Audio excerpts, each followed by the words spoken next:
go, baby, we're live. What is up? It's me, MLD. Welcome to Interview with the Man, episode 835. Get money! We're going to be talking about a Japanese gold digger getting by her simp. Yeah. I mean, should we just go ahead and start this for both of them? Uh-oh, retard alert. This just recently hit Japanese news, and I'm going to talk about it because it's really a sign of our times. Because yesterday, I was talking about getting your life together as a man, doing the right thing, approaching the girls that you want, staying on focus with your goals, making sure people around you support your goals of getting your dating life together and having a happy dating life. And some people were saying like, well, you know, a certain 4 foot tall bald guy said maybe you should pay for access to, I gotta be real PG here at the beginning, at the entry stages of this video, because of our good friends at YouTube. They love to push the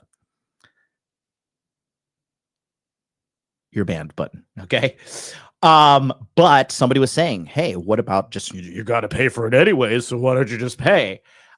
This is exactly why you don't do that, because it's pathetic, first and foremost, and it is not the solution to your problem.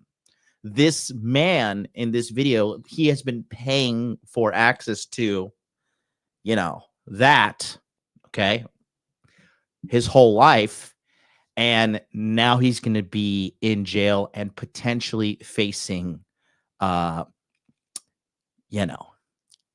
the government. And this all could have started with him as a young man focusing on the core 4, money, muscles, game, and frame. But now we have a young lady who is no longer with us. We have an old man who is locked up in jail. It's a sad story for everybody involved. And it all started with the man. It's the man's fault. It is the man's fault. Everything in life is the man's fault, because we are the creators of existence. We are the creators of society. We are the creators of civilization. We are the inventors. We are the stabilizers of humanity.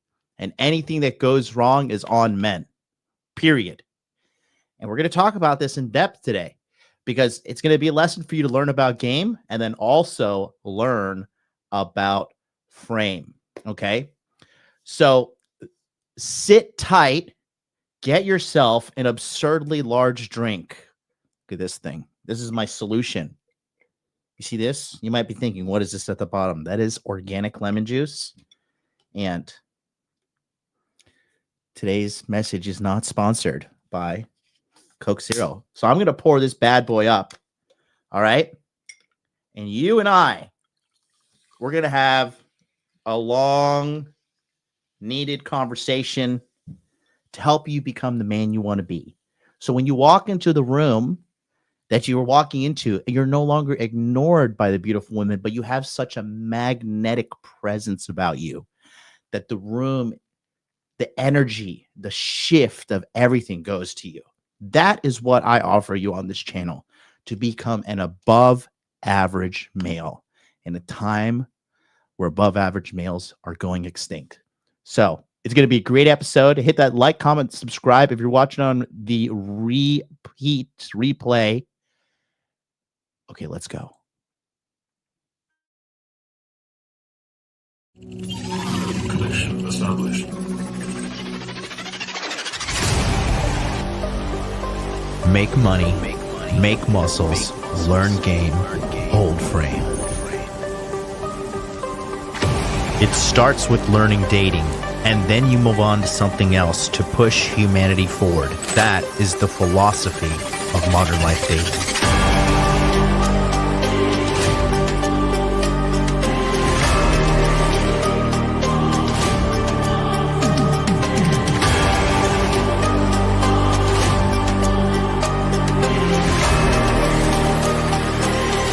I am teaching you how to be strong.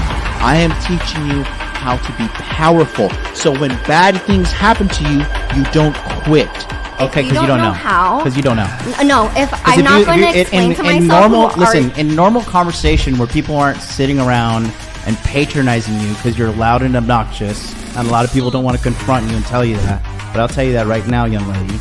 You're very loud and obnoxious and you're rude. You wanted to blow it up and make me seem like something I'm not, and I didn't appreciate that. But that's okay. Did you you can watch my do channel? what you want to do for your content. Oh boy, somebody's triggered. And She's you can do triggered. that. No, Adam sent me a clip.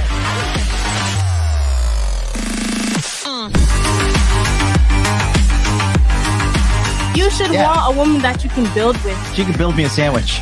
But my man, It's common sense in every other country in the god world, but here you got to get out of god Venn diagram and be like, hey, don't post half-naked photos of yourself because you're gonna attract fucking predators.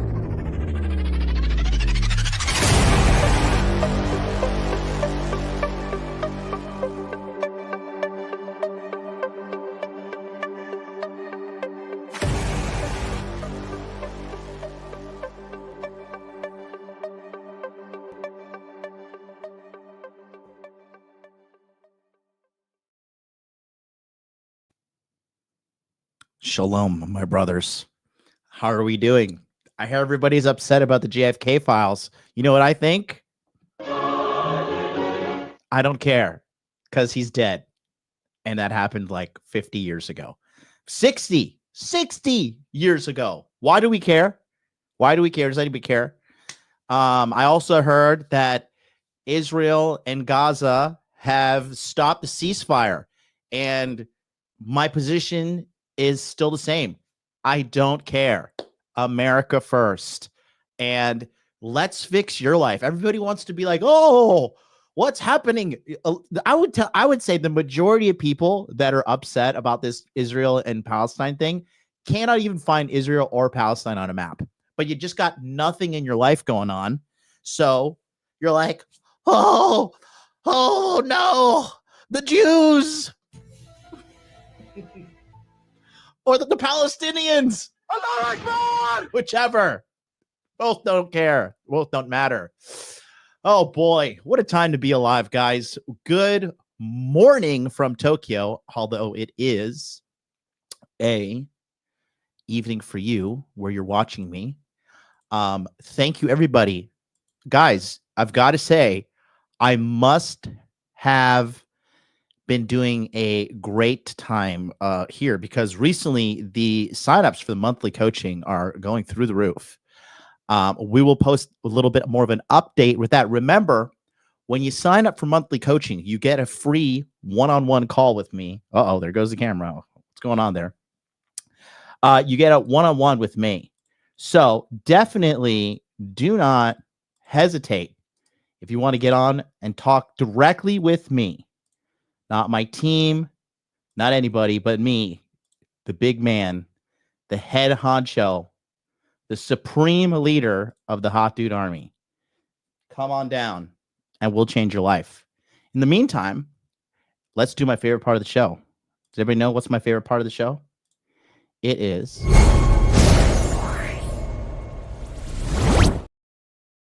comment review. We're going to review your comments from yesterday's video while I revamp my what's going on here? That's pretty weird. Anyways, shall we? Yesterday's episode was really good, and we had a banger of an episode. So this is yesterday's episode. Yesterday's episode was The Road to Heaven Feels Like Hell, and The Road to Hell Feels Like Heaven. Okay. And it talks about the decisions you're making in your life. If you didn't watch this yesterday and you're actually serious about improving the quality of your life, you're serious and happy to make a beautiful change in your life today, this is the episode for you. Okay. So let's go down. We got, well, again, 131 likes. One person hit the dislike button. It's okay. Not everybody can be a winner. Let's go. Mr. Chris, you are funny, MLD. Laughed all the way. You know, that's one thing I keep on hearing from you guys. It's like, you guys think I'm funny, which is great. Even, you know, I recently started working with a very advanced digital marketing agency, and the guy's like, dude, you are hilarious. I don't know. I'm just being myself, you know, but thank you. You guys really make me feel better. Every comment, I got to tell you, if you can't afford to sign up for coaching, or you're just lazy, or you just don't care, but you like me and you want to make me feel better, just leave me a comment. I love reading YouTube comments. I'm like, you might be thinking, not me, I'm in Podunk, Idaho, I'm in Hillbilly, Missouri, whatever, right?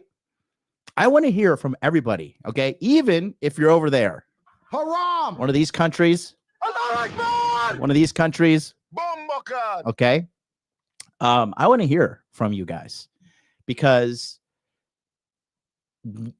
when you're a YouTuber, right, you get lost in the sauce sometimes with the views, right? You think like, oh, you know, this video only got 1,000 views. This video only got 2,000 views, but like, that's a lot of people.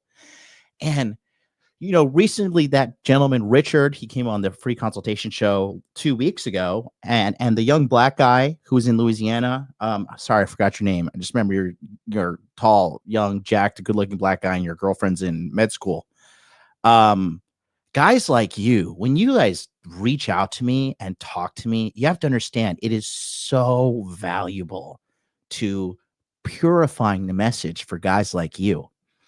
And you make me happy if you care about that. If you don't care, I understand. Maybe I'm being selfish, but I do love hearing from you guys. I'm so like just incredibly happy and privileged to get up and do this every single day. And, you know, these little comments, they make me so happy.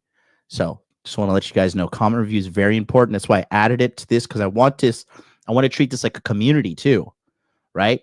That's why I, you know, say hi to people in chat, like Jason, that artist. He says, hey gang, life is good. I hope you're surviving in this Arctic tundra today. It's freezing right now in Tokyo, guys. It is unbelievably cold. I'll show you in a second. I'll pull up my Instagram. I just did some stories. If you're not following me on Instagram, follow me on Instagram. Hot Dude Life. Anyways, I'm rambling. That's okay. That's what you're here for, right? Anyways, Amoreno says, awesome stream, MLD. These are type of content we have to brainwash ourselves daily in order to build a solid foundation as men. You're absolutely correct. What did I say? I said, no doubt. That's right. I'll give myself a heart. Victim blaming is counterproductive, leading to the road of nowhere. While building and maintaining frame, there is no thought of why me. Absolutely. Okay. Pro Special, he says, when the whiteboard is out, you guys better listen. Boom, baby. Mighty Zane is in the chat. He says, the breakdown of the video definitely puts things into perspective with the breakdown of the graph as a visual point of reference. Thank you. Aaron McDonald says, I love the positive content lately. That is still framed in the context of accountability. Great stream. Almost caught up during the live. Arizona Marine 78 says, keep doing what you're doing. Thank you so much. Sofex is back. He says, hey, great content, John. You're able to spread positive message that benefits men without all the fake feel-good BS. Not afraid to tell people what they need to hear. That's true. WMLD, one of my goals is to become a model in either Japan or South Korea, especially since I fit the Wasian anime archetype. Dude, if you are actually Wasian, you will crush it here, bro. Wasians are slaying right now, bro. Wasians and Blasians. Dr. Melons is in the chat. She says, I will fight you, but you guys really, you know, I got that eagle eye. I got the red pill lens. And I said, you just want to touch me. Or you just want me to touch you. And you guys agree with me. I'm going to give myself a thumbs up and a thing there. What does bombaclat mean? Bombaclat means like stupid person. It's a Caribbean slang. I think you attacking Coach Greg was unfortunate and unnecessary. Your message, well, otherwise was great. Remember that we all have different wants and needs in life, different points in our lives. I said, I think you pay for pussy, and it's, you're so soft, my boy. I don't know who Michael Espejo, senor. Are you talking to me, pendejo? No, I'm just joking. I don't know. Even if you're not, it's okay. Oh, he is. It's the same guy. You're so soft. No. And here's why. I cannot be bought. Okay? I cannot be paid off. You will not purchase me to change my words. And I firmly stand by my position that if this guy, Coach Greg Adams, is telling young men it's okay to pay women to have access to their bodies, it's not okay. And today's episode is exactly why you don't do that. Okay? I'm going to just give you a little mini episode and within this episode real quick about paying for box. Okay? Here's the truth. The reality is that most men initially, yes, they have a thirst. They have a sexual thirst that they want sexual access to a woman. Okay? They want to have sex with her. That's the initial thing. It's very primitive. But after you get sex and you're just like, okay, like I got the sex, whatever, right? What you really start to seek is companionship and an emotional connection. That is what you are seeking. And you're really looking for the key word is intimacy, emotional intimacy, right? This is why yesterday I was talking about, because I have used escort services before. Like I said, when I became newly rich, and all these rich white guys were like, you gotta use these escort systems. They're the best. And I was like, all right, let me try it. Cause you're richer than me. I'm going to like just default to you. Cause it's a smart thing to do. Give it a try. And I tell you, like it's just not the same if you're a guy that's out there who have gotten like genuine desire from women. Okay. And in my opinion, it's the equivalent of saying, oh, hey, you know what? I want to get some money, right? I want to get some money. How can I get some money? That's like the equivalent of me saying, oh, just get on welfare, because the government will give you free house. They'll give you food stamps and they'll give you money. And you can just live off the government and get welfare. Like, well, you're going to have to work anyway, right? You're going to have to go out and get money anyway. So might as well just, get welfare. That's the mindset of like, oh, just pay for access to it, because it is emasculating as a man to feel like you cannot get a girl. It is why I'm a multimillionaire, because guys want to get the girl. That's why. And they don't want to pay for it. When a guy says, oh, well, you're going to pay for it anyways, and time and energy and blah. No, you have been a transactional beta male your entire life. That's why you have this negative outlook, this toxic outlook towards women.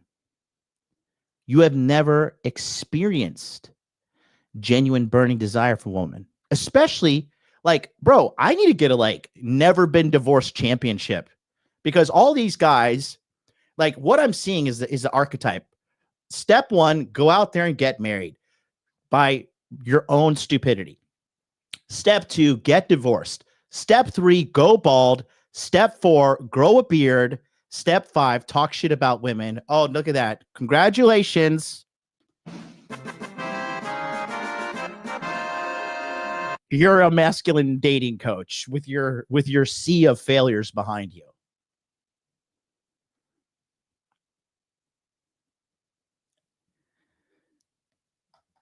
I gotta give that. I just gotta. Retard alert. Look, I get it. Not everybody can be that dude. Not everybody can be take my money. Not everybody can be a smooth talker. Not everybody can be charming. Not everybody can have good fashion. Not everybody wants to put in the work to be the man. You know what they say? If you want to be the man, If you want to be the boss, you got to pay the cost to be the boss. Okay. And in yesterday's episode, if you watch that, I tell you, you have a finite amount of time. And every day you're trading a little bit of your life to either level up or level down. It's inevitable. You are doing it. Every day that passes by, you're leveling up or you're leveling down. It's a green day or it's a red day, like the stock market, like crypto, whatever your monetary financial system of choice is. Okay. So no, I am not bad mouthing this guy. I am telling you the truth. If you want to be a trick, if you want to be a John, if you want to be a simp, don't think that tricking and simping, they're not the same thing. They are. Okay. If you pay money to get any kind of emotional, physical, or sexual connection with a woman, you're a simp, bro. You are by textbook definition, you are a beta male provider. Is that what you want to be? That is your course of action. I cannot get girls. I'm afraid that I'll never be good enough to get girls. So I'm going to pay and just solve my problem. No. Because if you had game and you had frame, then the problem is solved from within. Okay. You guys are trying to solve you guys are trying to cure the symptoms, not the disease. And the disease is you have not done just the work that's necessary for you to become the man for women to come after you and do the work. Okay. So, Clan Siege 20, $5 super chat. Would you throw hands with CGA? It would be an unfair fight. He's an old man. He's an old man. He is 4 feet tall and he has no combat experience. It would be irresponsible as me, a lifetime warrior, to handle this guy. It would be irresponsible, you know? But hey, he has a lot of YouTube live stream views. I'm telling you, when you're watching me, okay, this channel is a channel of development. My philosophy has always been the same. It's right behind me. Money muscle. It first start off with just make money, make muscles. Developed in the hard working streets of Sears in Orlando, Florida, when I used to work for Sears off of Forsyth Road. If anybody knows about Orlando, Florida, they used to have a Sears outlet there. I don't know if it's still there, but you know, me and my friend Brian, we would just always be talking about like masculine self-development stuff. And this is when I was like 20. I was a fucking kid, 19, 20. And I would have like, you know, you just got to make money and make muscles. And then these girls, like, you're going to be above average and the girls come to you. That was always my philosophy. If you want above average results, you must become above average, period. It's that simple. But we have a generation of young men that are extremely lazy, that are extremely entitled, and that are extremely broken and damaged from being raised in a toxic culture and being raised by single mothers. And it's just a bunch of soft dudes. And I'm sorry to be the arbiter of truth, but the truth will set you free. Okay. Another thing is this. I remember there's specifically this one guy. He's like a good looking Asian guy. And he's like, you know, late 20s, early 30s. And this was like a 2019, 2020. And this guy came to me and he's like, he was depressed. And I'm like, what's going on, dude? You're good looking. You're making 6 figures. You're jacked. You're shredded. You know, you got nice hair. You're not like 5 foot fucking, you know, 0 like Coach Greg Adams. I'm not holding that against him. I don't give a shit. But you know, what's the problem? And he's like, well, dude, the truth is I am extremely depressed. And I say, okay, like, did somebody in your family pass away? You know, um, what's going on here? And he was like, well, I just don't feel like a man. I was like, well, I mean, that's not the case, dude. You know, you have a mass, you build your body up, you got your finances right. What's going on? And he's just like, well, I can't get women. He's like, and I'm addicted to prostitution and it's killing me. Okay. And I've said this before and I'll say it again. Prostitution and paying for pussy is glorified masturbation. Okay. And I'll tell you, because I've, like I said, I have used escort services before and I have done it because people recommended it to me. And I was like, damn, these guys are fucking nerds, bro. I kept that shit to myself. I didn't tell them. I was like, oh, thanks, man. Thanks for the university. You know, the fucking, I just said the name of the company. Thank you for the fucking, reference. And, but these guys have never experienced a woman who is like animalistically drawn to you. Okay. And I'm telling you, I've had this happen to me multiple times. This girl like this right now. All right. These women, okay, when you really are that guy, when you just put in the work to be developing your social skills, developing your mind, your frame, okay? Notice I didn't say body. Develop your mind, your social skills, your frame, and your game. Your presence becomes magnetic, okay? They are literally, they can't help themselves but be drawn to you. And when you get that in a sexual context, these women, like, they are voracious animals. Like, they can't get enough of you. The way they passionately suck your dick, the way they they try to like eat you when you're kissing them. They're like, this cannot, they are so, it's like they get possessed by your presence. Okay. That is what I'm teaching you to have. And then you go from that, which I experienced on the regs since I was fucking, kid. Because, man, I don't have this like, I was a nerd all my life, and then I read The Rational Male, and now I'm not a fucking beta male anymore. No. I've had a girlfriend since I was fucking 13 years old, every year. Okay? I was raised around women all the fucking time. So, like, I didn't have, like, this glorified version of women. I saw the reality of the craziness of fucking, all these single moms and shit I was around. I was like, damn, these bitches are crazy. But I know how to talk to them because I'm just not afraid. And, just never had a problem, really. So I understand what it's like to be passionately magnetic to these women. And the ripe age is 39. It's still happening to these days. And it's not by some fucking hogs either, bro. The guys in my private chats, they see what's up. Passport Bro chat the other day, they got it. Dr. Melons feels that way about you. I know she does. Listen, I might have to kick her out of my life to save her marriage. But when you're getting that magnetic attraction from women, and then you pay for the escort services, or you pay for the prostitution or whatever, it is just not the same.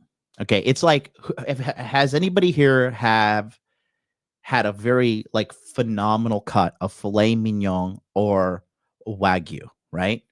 And it's not wagyu, you uncultured swine who say, oh, I had wagyu. Like, can you go back to Golden Corral and just sit at the buffet and chill out? Okay, can you join us here in 2025 where we're cultured and civilized? So who has had very fine wagyu or very high level, high quality grass finished filet mignon in chat, right? And when you have that, it is like you eat it and you're literally like, oh my God, this is like the best meat I've ever had in my entire life. And then you go back to eating like, chuck sirloin from Walmart, and you're like, oh, my teeth are going to fall out. This meat is so hard, right? That's like getting genuine desire and becoming the man versus paying for it. And she's just there like transactionally like, are you done? Are you done? Are you done? I have a new American friend of mine. She's such a fucking gorgeous woman. She's so funny. She's so smart. She's so charming. She's a charismatic woman. I love her. And she's told me she's had bad experiences like that. And she would straight up tell the guy, like, are you done? And it's so funny because she's so hot. And, it's so funny just to live and seeing the truth and see how many people are blinded by the lies, right? So that's my long-winded answer in regards to why I said what I said about Coach 4'4", because I'm not gonna advise it. Okay, I'm just not. Okay. And I see this happening all the time. And here's where this ends. Because remember, I'm not only a passport bro, I'm a passport pro. Okay. I'm a guy who moved to a foreign country and became a multi-millionaire. I'm not one of these, low-hanging sex tourist losers. Okay. I have achieved phenomenal things with my life. And I'm extremely young in the success game. I'm only 39. So I said all that to say this. In my experience living abroad, I see what happens to the guys who neglect themselves. And you know who I took with me to give him this life lesson that haunted him and terrified him? Was Stock Market Steve. If you watched the Tokyo Crypto Show, I took him with me and I said, look at all these guys here in the Philippines. I say, you see all these older guys? They look like shit. They're fat. They're broke. They make no money. He's like, dude, yeah, these guys are scuffed. I'm like, yeah, exactly. Scuffed is the word. And that's what happens when you neglect your responsibility as a man to maximize your self-development. And you have a lot of these guys at older stages in life, and all they're doing their whole life is paying for pussy, right? And then now it gets to the point that they're like trying to negotiate with money to get sexual desire from a woman. And good luck. Good luck. Because like, guys, you guys think that having money is like the end all be all when it comes to women. Like, oh, women, I get that. I get criticism all the time. It's funny. There's some fucking loser in Tokyo. I never even met this guy. It's amazing how many people talk about me. And like the amount of people I do not think about is astronomical. Okay. And this guy's a friend of mine, and he's having some trouble getting his like dating life together, getting the girl right, choosing the right girl and getting her to stick around. And some simp married to some grandma is trying to give him bad advice. And then he's like, well, my friend John said this and this. And the guy's like, John only gets women because he has money and he flaunts it. And I just like this. Fuck it. This faggot, okay, doesn't even know me. And it's amazing how people are just so quick to write you off. And it's like, look, I'm sorry that you squandered your life, but that's your responsibility as a man.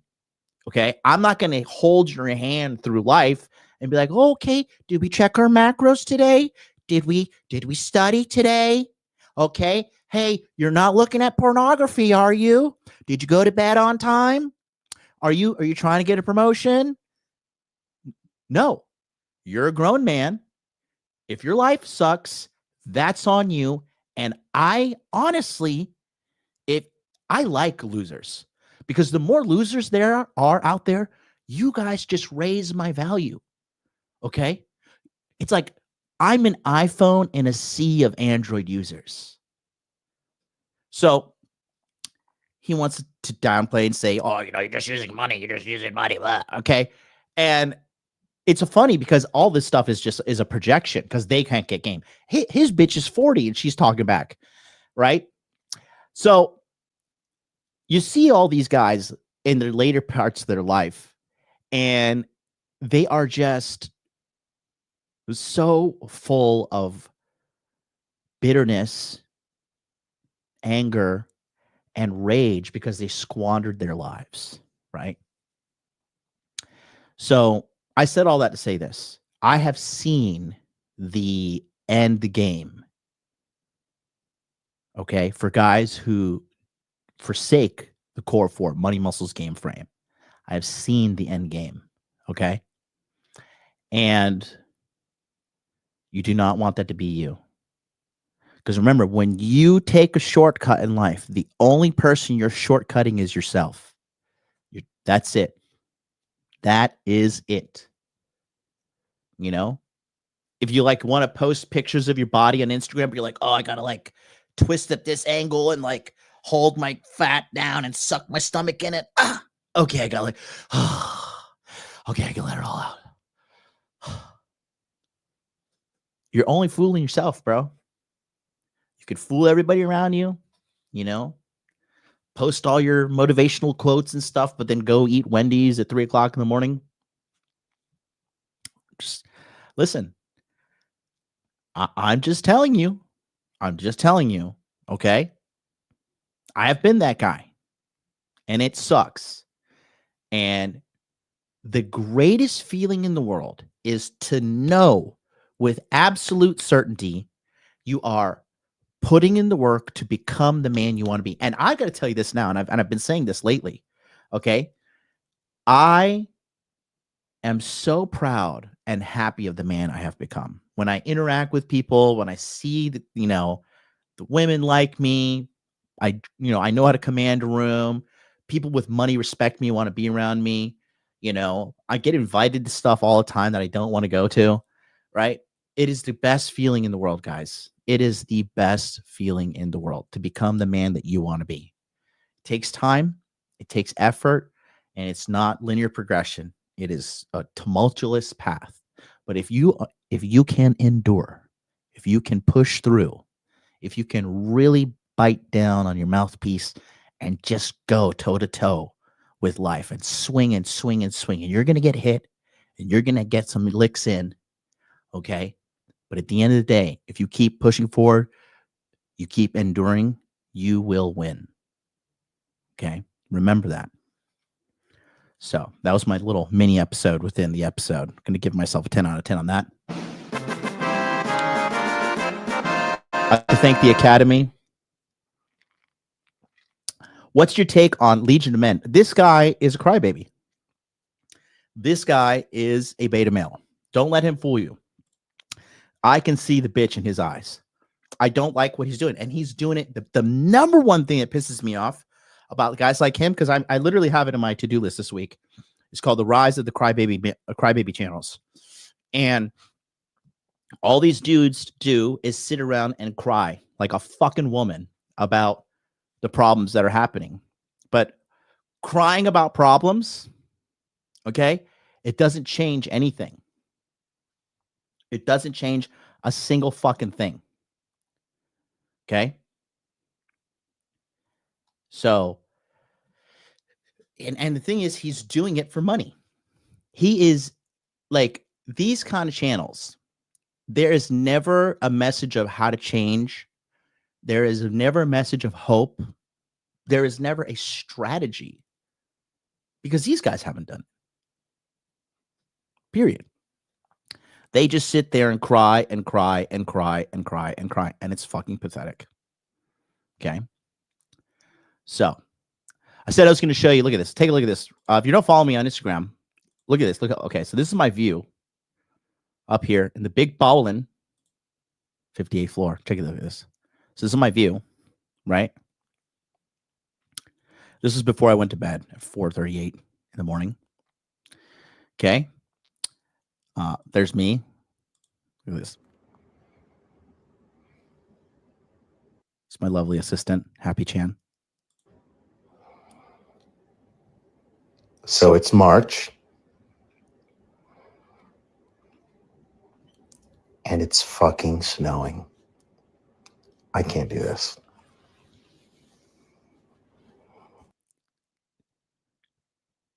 I told somebody in my life I need an eye mask because this other eye mask I got is old. And this person thought that this was a fitting eye mask for me at 39 years old.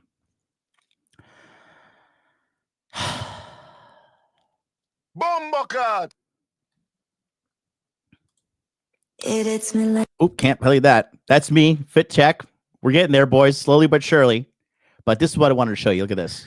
Look at this. I'm in my living room. This is so trippy. Look at this. It's like I've died and gone to heaven. It's the same balcony. Wow, that's crazy.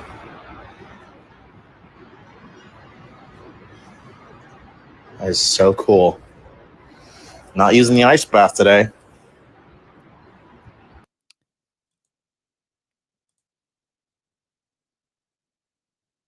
It's March 19th in Tokyo, and it's snowing.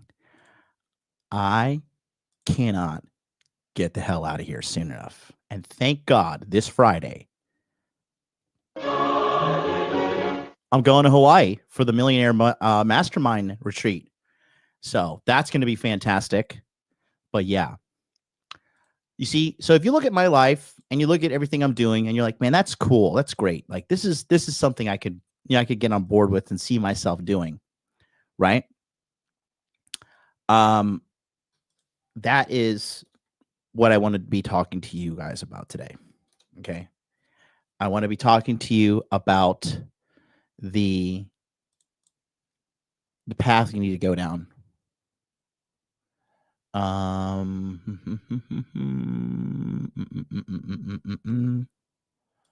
So let's go ahead and pull up what I want to talk about today. We're going to talk about this recent news that happened. This lady did it.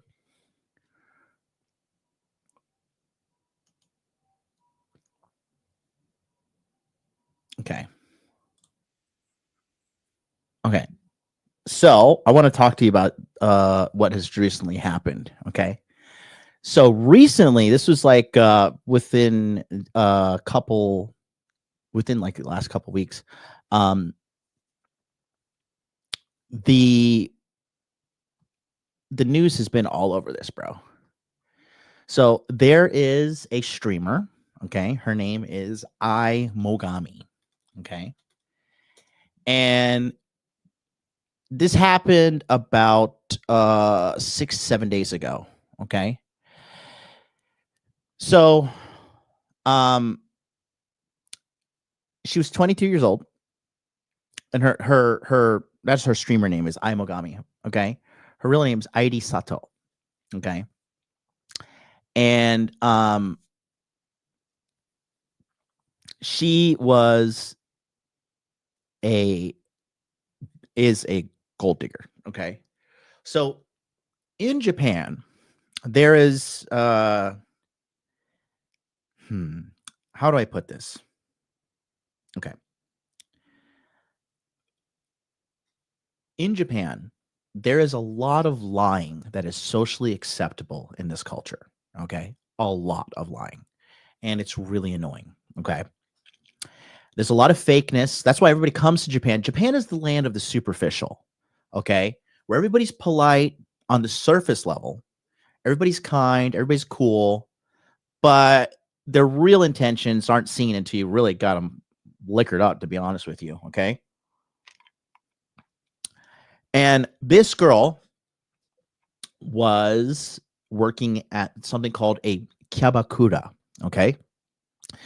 A Kabakura is where you go and you meet like beautiful women, and they are trained to talk to you. And when you talk to these girls, okay, they are supposed to pretend to be entertained by you, and they are really good at talking, right? And when you talk to these girls, they're really feminine, they're really cute, and they are they light your cigarettes, they lie to you, they're like, oh, you're so cool, you're so handsome. I'm going to show you some examples, some clips here from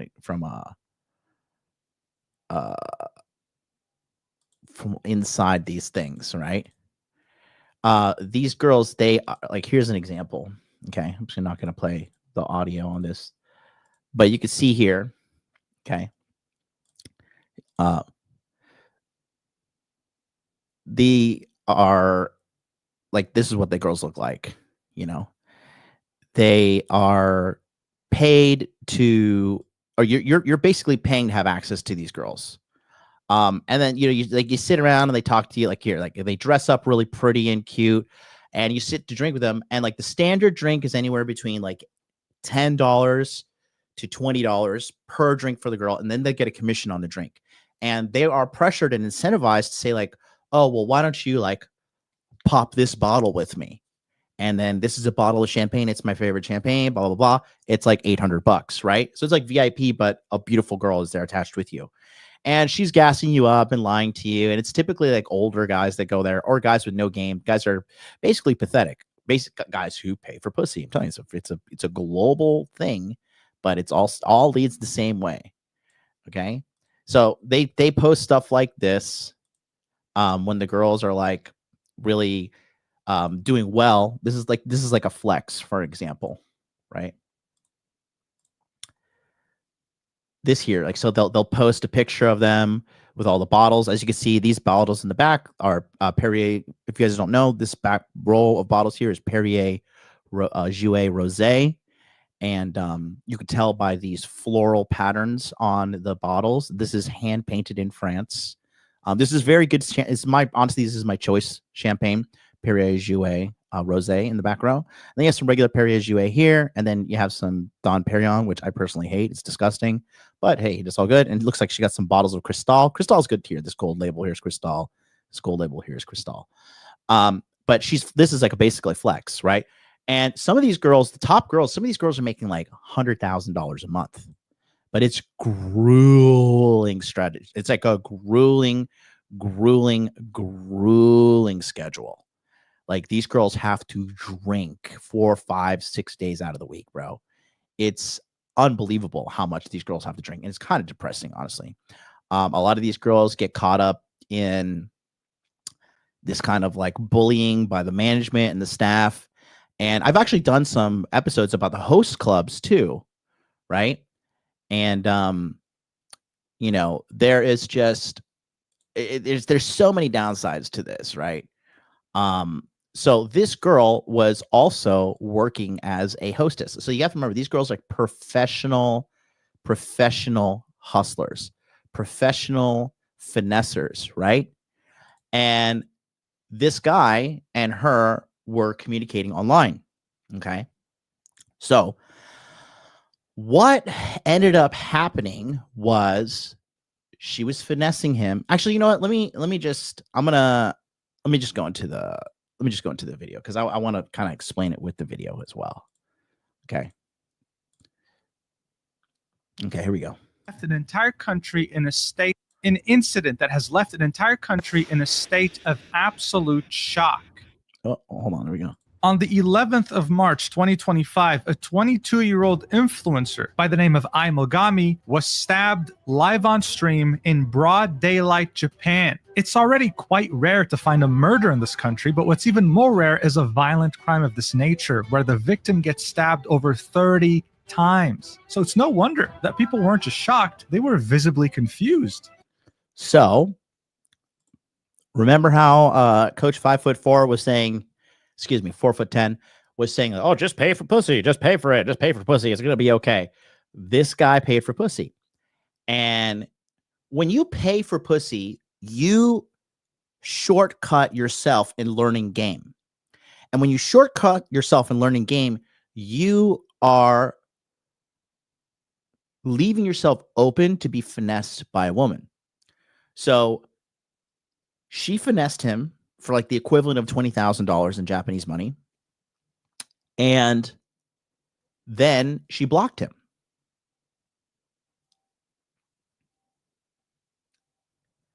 He sued her in court. But in Japan, in order to collect the judgment, you need to have that person's bank account. And you need to have all of their addresses and stuff, which he didn't have, right? So he saw that she was live streaming.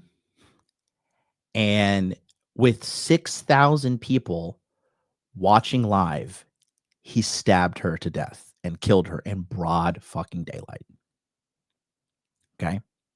So that is why you don't pay for pussy. He didn't stab her and kill her because of the money. Okay? He's still young enough, 41. You could still turn your life around at that age. Okay? He stabbed her because of the emotional betrayal that he felt. Okay? He stabbed her and killed her because of the frustration he feels in his life, because he knows deep down inside something is wrong with him.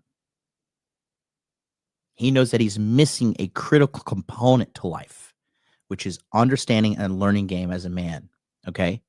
Because a big part of learning game and knowing game and understanding game is understanding which women are not into you and moving on accordingly. All right? That's real game. Okay? So Everyone's asking themselves. This is the guy right here. Okay? You could see fat, balding, unkempt, clearly not taking care of himself. How did this happen? What led this person to commit such a violent act? But the publications are asking themselves the same questions, with many Western ones, like the New York Times, not having any of the important details when reporting on it, making this out to be yet another parasocial case, with some even saying that it's another case of misogyny, but it's... Oh, boy. Good old misogyny. That's why the failing New York Times is indeed failing. not that simple. In fact, this incident goes back years. Okay. All right. So I'm going to translate some of this to the best of my knowledge. So she says, "Chotto majide onegai shite ii," which means like, I have a little kind of scale, like a little kind of heavy request.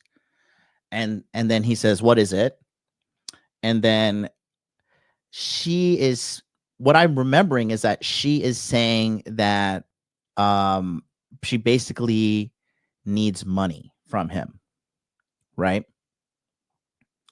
And then he says, well, how much money do you need? What can I do for you? And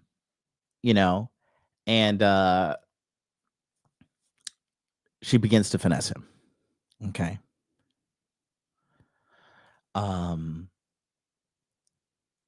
It's just terribly sad to see. She knew the man and had a hand in making him gradually lose his mind up until this point. So here's the amount.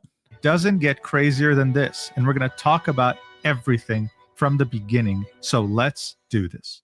So Irie Sato was a 22-year-old live streamer who went by the name iMogami online. The website she used to stream was whowatch.tv. Japanese people typically call it Fuwatch. She was very active on there and was one of its top performers. Before passing away, she had reached around 2,600 followers, which is apparently really big for this website. Her main area of expertise was just chatting streams, talking to her chat and interacting with them. Sometimes she'd do these creative challenges, going outdoors or talking to strangers, but in a nutshell, for her, it was all about her community. And speaking of community... So again, you see, this guy is 2 years older than me. Do you think I'm going to look like this in 2 years?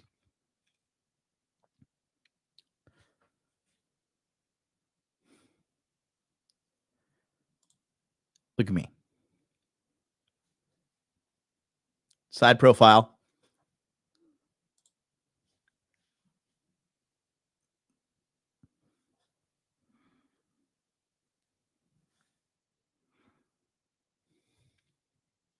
He's 42.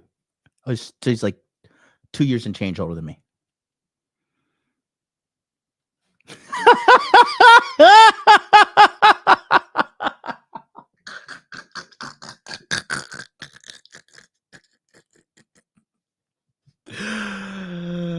Oh man. Oh my god, you guys are hilarious, bro. Oh my god, I love you guys. I love you guys so much. Daniel, you're the fucking man. Oh my god, that's so funny. You know, I'm telling you, this is a life of neglecting money muscles game frame. Okay, it's a life, bro. And I'm looking scuffed right now. I only slept 4 or 5 hours last night. What does my Aura ring say? I'm looking mega scuffed. I don't know. I couldn't sleep last night.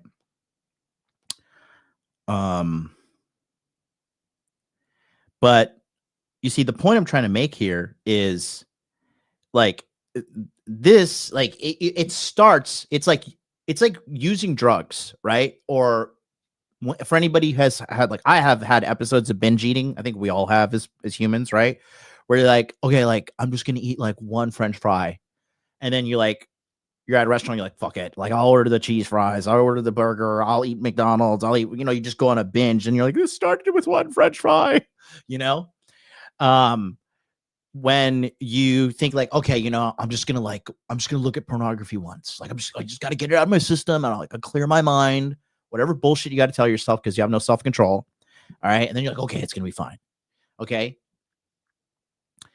I'm just gonna pay for pussy this one time. Okay, maybe just next time. Okay. It's like you got to follow the Alcoholics Anonymous and then the Drugs Anonymous. What is it? The drug one is what?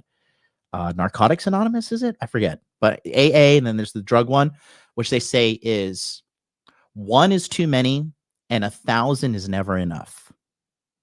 Okay, 1 is too many and 1,000 is never enough. When you start any kind of bad habit, you're like, okay, I'm just gonna have one. For example, you're like, I'm just gonna have one beer, right? And so you're like, okay, I'm just gonna drink one beer, and then you just have that, and then now you're on slippery slope, okay? And you don't want to do that. You don't want to position yourself where you're, negotiating down with what you can do in life, right? Like a lot of you guys at home might be thinking, oh wow, at least I'm not this guy. This is not the guy you need to be comparing yourself to. You need to be comparing yourself to me because I have what you want. I have success with women in my life. I am healthy. I am happy. I am good looking. I am not out here spreading a message of poisoning the mind of the youth, saying all women are bad and you can never find happiness and the game is rigged against you and the middle class is crashing and blah, blah, blah, blah, blah. I hate people like that. Okay. I could easily been one of these fucking crybaby channels, but I did the hard work. And you can too, because the hard work gives you the sweetest rewards in life. Okay. I mean, how many of you guys, we all know, how many of you guys didn't feel like going to the gym one time and you force yourself to go to the gym, and then after you're like, wow, that was great. It's the same thing with doing the hard things in life. You think this guy did the hard thing? And more importantly, no frame. No game. No frame. You can't, when you like, I was coaching somebody in one of my communities recently, and he was saying like, oh, I'm getting ready to cut this girl off my roster because we've been seeing each other for 8 months, but I'm just tired of arguing with her all the time. And I was like, whoa. Why are you arguing with a woman? We do not argue with women. When you argue with a woman, you enter her frame. When you argue with a woman, you put her in the driver's seat. Okay? That is the truth. And you lose frame control, and then she loses respect for you, and that relationship is beginning of the end. Frame is important, guys. Really important. This is where Kenichi Takono comes in, a 42-year-old man who had found her stream and really liked her personality. He had found her in December of 2021 and very quickly started to donate money to show his support. At his peak, he was donating. Again, no. If you're watching a female content creator and you think you're special, you're like, I'm just gonna like buy one of her OF pictures. I'm just gonna do this. That's where it starts. That's where it starts.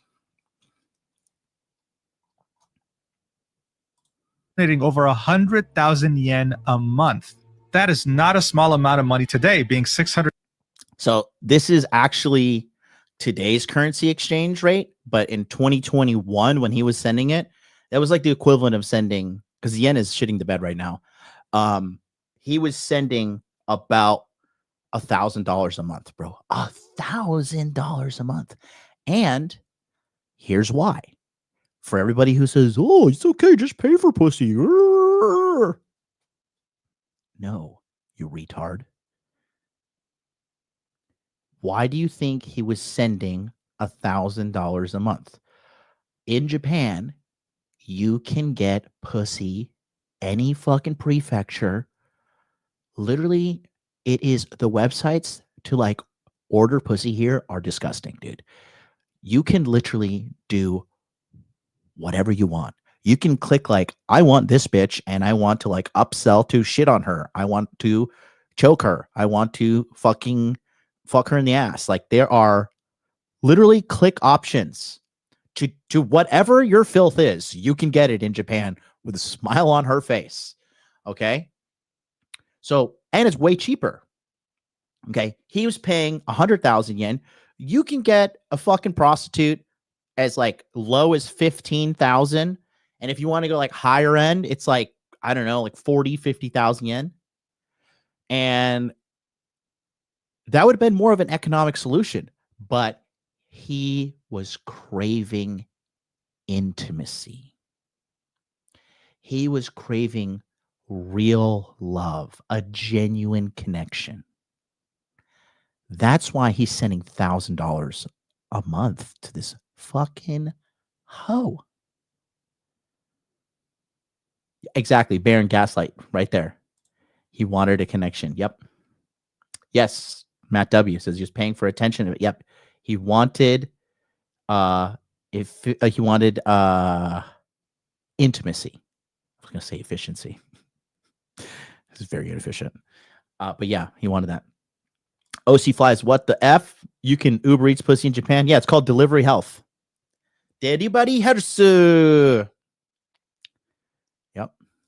$174, but back then when the yen was stronger, it was closer to $1,000 per month. This quickly caught Ai's attention because at the time she wasn't a full-time streamer yet. She was still working at a props to this guy. That's good. That's good. He actually called out the exchange rate. Respect. Restaurant. After having donated over 400,000 yen to her in the first few months of 2022, I decided to reach out to Takano. 400,000 yen in the first couple of dudes, $4,000.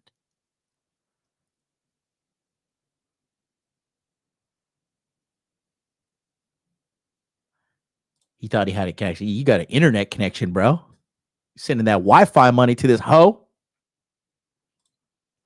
Directly and message him on the Line app. This is when they would first get in touch. For both of them, this was the beginning of the end. This is when their problematic relationship would start to take place. And now we have access to these conversations because they leaked after the incident. On September 2022, she would start to ask him to let... Damn, my Japanese is so good. I didn't know he was going to it's my first time react. I watched a separate video. You see? Damn, I'm so good, bro. I'm fucking genius. Yeah, see, can I ask you something seriously? What is it? I'm sorry, but I forgot my wallet when I went to work yesterday, so I'm really strapped for cash. I'll give it back to you when I go get it the day after tomorrow. I want the money transferred to the cash card I have at home, preferably right now.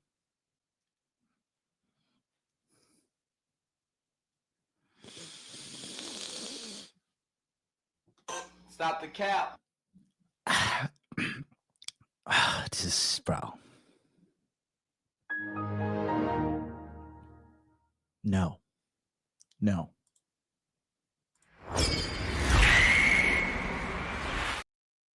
We do not pay for pussy, gentlemen. We do not do it.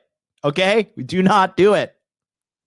Lend her money directly, not through tipping on the stream, directly to her bank account. One of the first examples of this was her saying that she forgot her wallet at her job and that she's really strapped for cash, saying that she'll pay him back as soon as the next day or the day after. She also specified, I want the money transferred to the cash card I have at home, preferably right now. This was at 7 p.m. on September 8th, 2022. Within a minute, Takano responded, can I just transfer it now? Asking how much do you need? And her saying that she needs a few tens of thousands of yen. But this was only the beginning. And guess what? Even though she said that she was going to repay him the day after or the day after that, she didn't. She only kept asking for more. Not even 6 days after saying that she had lost her wallet and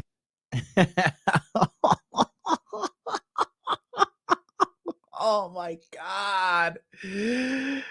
Oh, this is so sad. She's like, hey, can you send me another? I think it's 20,000. Can you send me?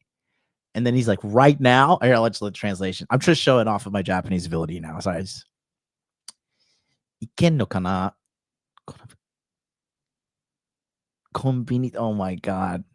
Yeah. He's like, gonna go to 7-Eleven.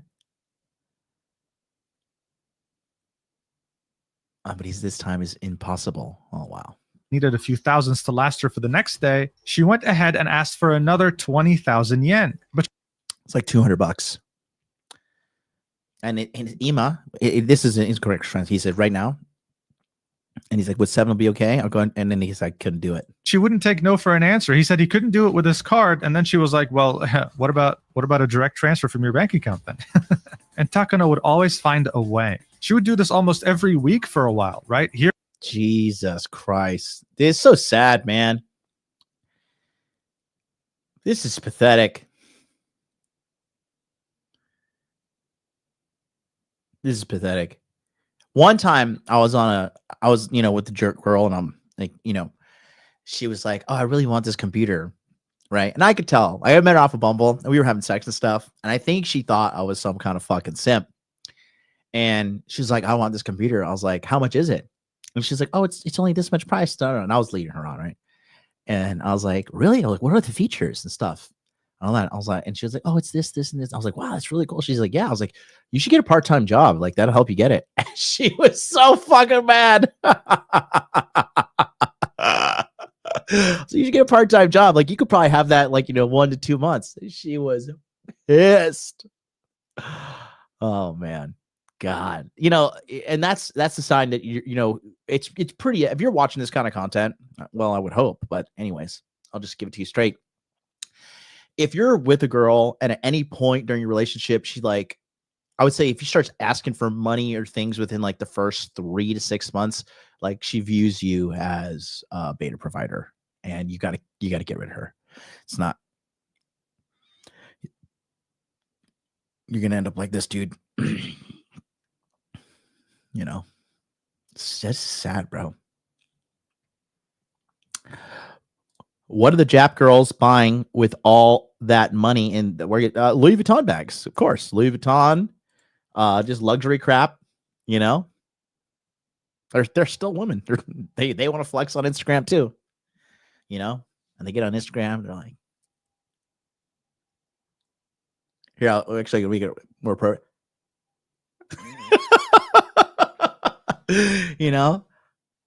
Got my Louis Vuitton. Dumbass. Now you're dead, bitch. You're asking for 50,000 yen. The amount would always keep going up, and the excuses would get crazier. Like, for example, this is a bad translation, but this is her pretty much saying that her sister's pregnant and she can't take care of the baby, so she needs money to help her. And still, Takano would send her money. And around more than a month after starting to ask him for money, not only did she keep insisting, things started to get very disturbing. Takano would send I a message saying, I'm worried. And this was in relation to his financial situation after giving her so much money. So she responded by saying, hey, where did you get the money from? And here's what he had to say. This right here is a bad translation, but what he's saying is Eiffel and Raiku, two of the biggest. Yeah, these are huge. These loan shark companies are huge in Japan. It's fucking sad, dude.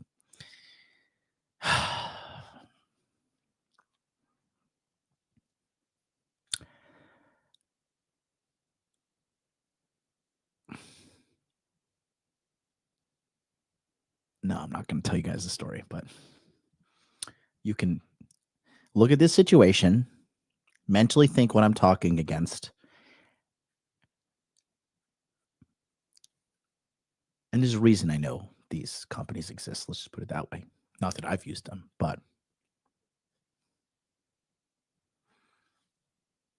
anyways, let's just watch. And most well-known loan companies in Japan. This meant that Takano had been taking on loans to send her money whenever she would ask because she was asking so consistently and he didn't have a stable job. So what does she respond with? She says, I want you to borrow from another company, different from Eiffel and Reiku, because I need 50,000 yen right now, arguing that she has loans to pay. So she saw that he was indebted to 2 different credit companies, and instead of saying, you know what, you should stop, she asks him to get indebted to a 3rd company too. And this is when he... And guys, look how ruthless she is, okay? This woman doesn't give a fuck about this guy. And I would bet my life she's fucking some other guy and he's probably taking that money from her. I haven't watched this video yet, so. Excuse me.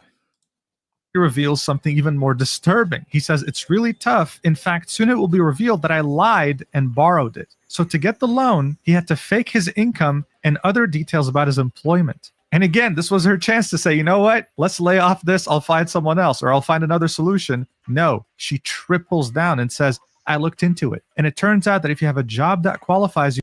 Anoop is in the house, my homeboy, and he says, so ruthless, bro. Let me tell you something. You think I fucking hate beta males? You think I'm like, I'm too hard on guys? Women are 10,000 times more ruthless. I'm gonna tell you a quick story, okay? When I lived in Osaka, I lived in something called a share house, right? A share house is where basically like it's dorms for adults, right? And I was moving from Hawaii back to Japan to start modern life dating. You're very welcome. I actually started modern life dating in Osaka, Japan in 2015. And when I was living in this share house, you know, girls who live in share houses are whores. They're just party people. They like to fuck. And I met this girl that was like, everybody was like gassing this girl up. I don't remember her fucking name. I don't give so much of a shit. But she was a Filipina. She was light skinned, extremely beautiful, beautiful, gorgeous, gorgeous, gorgeous, right?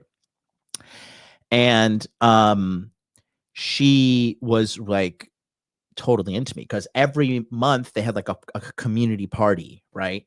And we went to the community party and everybody was like on this girl's jock. And I'm like, bitch, you just know how, right? Whatever. I'm not going to fucking be on your fucking jock for no reason. And so we are having the party. And then she like gets to the point where she starts drinking. And then she like can't stop touching me. I'm like, yo, bitch, can you back the fuck up, ho? Like, get off me, man. Right. I wasn't really feeling it. And then there was this British, or not British, he's like some I think he was like Austrian. His name was Attila. I'll never forget him. He's a bald white guy. And the story in the share house was they got drunk together once and she hooked up with him. And then after that, she was just like not having it. And this guy was like in love with this fucking girl. Right. And I remember that night, you know, she couldn't keep her hands off me, and Attila was like seething. You know, he was like, his bald head was getting balder. He was getting red and angry. And he's like, you know, this guy's probably like $130. I'm like, what are you gonna do about it, bro? What are you gonna do? And so, anyways, that night we ended up having sex, and then, you know, because what the thing about with these girls, when everybody gasses them up and like they're like, you know, they want to conquer you as a man. They want to be like, oh, like this guy doesn't like me. Like they want to chase because it's so rare for them, right? They're always the chasee, never the chaser. And I just didn't give a shit because I was in Hawaii, you know, bagging bitches in my taxi, like fucking on the reg. So and like, you know, getting tons of pussies, no stranger to me at that point in my life too. So I didn't really give a fuck. And I was like, bitch, you're a peasant. Shut the fuck up. You fucking Philippines. Go eat a banana in your banana hut. Like I don't care about you, ho. Right? That was just the vibe I had. And, you know, she was all over me. But this guy, Attila, was like in love with her. Okay. And she fucking hated him. She was despised this guy. And I'll never forget, we were in her apartment having sex, and we heard somebody like put something on the door, and she's like, oh, she's like, and I was like, what the fuck is that? She's like, it's Attila. And I was like, oh shit. So we heard him walk down the hall, and she gets it, and he like left her like a bunch of chocolates and stuff in a bag. And I'll never forget, I'm naked in her bed, and she's like, oh my God, he's like giving me chocolates. And she's like, I do not like him. He's so creepy. I was like, wow, this guy's a real loser. You attracted losers, huh? And I was teasing her about it. And she's like, I remember we just started making fun of him, and she started feeding me the chocolate that she was making fun of this guy for bringing her, while feeding it to me. And like, I have like no regard for this bitch. Okay. That is how much they fucking hate beta males. That is how much they despise weak men. It is in your best interest to become the best fucking man as possible, so you don't become like Attila. And that shit, for me, I was like, well, of course I'm the fucking man, you know? And, you know, it was just so gratifying for me, because I was just like, thank God I am not that guy. I thank you, Father. Thank you, God. Thank you, white Jesus. I refuse to be that guy. And I'm so glad I'm not that guy. Right? So if you think that this is ruthless and this is like an eye-opening event for you, I'm telling you guys, these women are ruthless.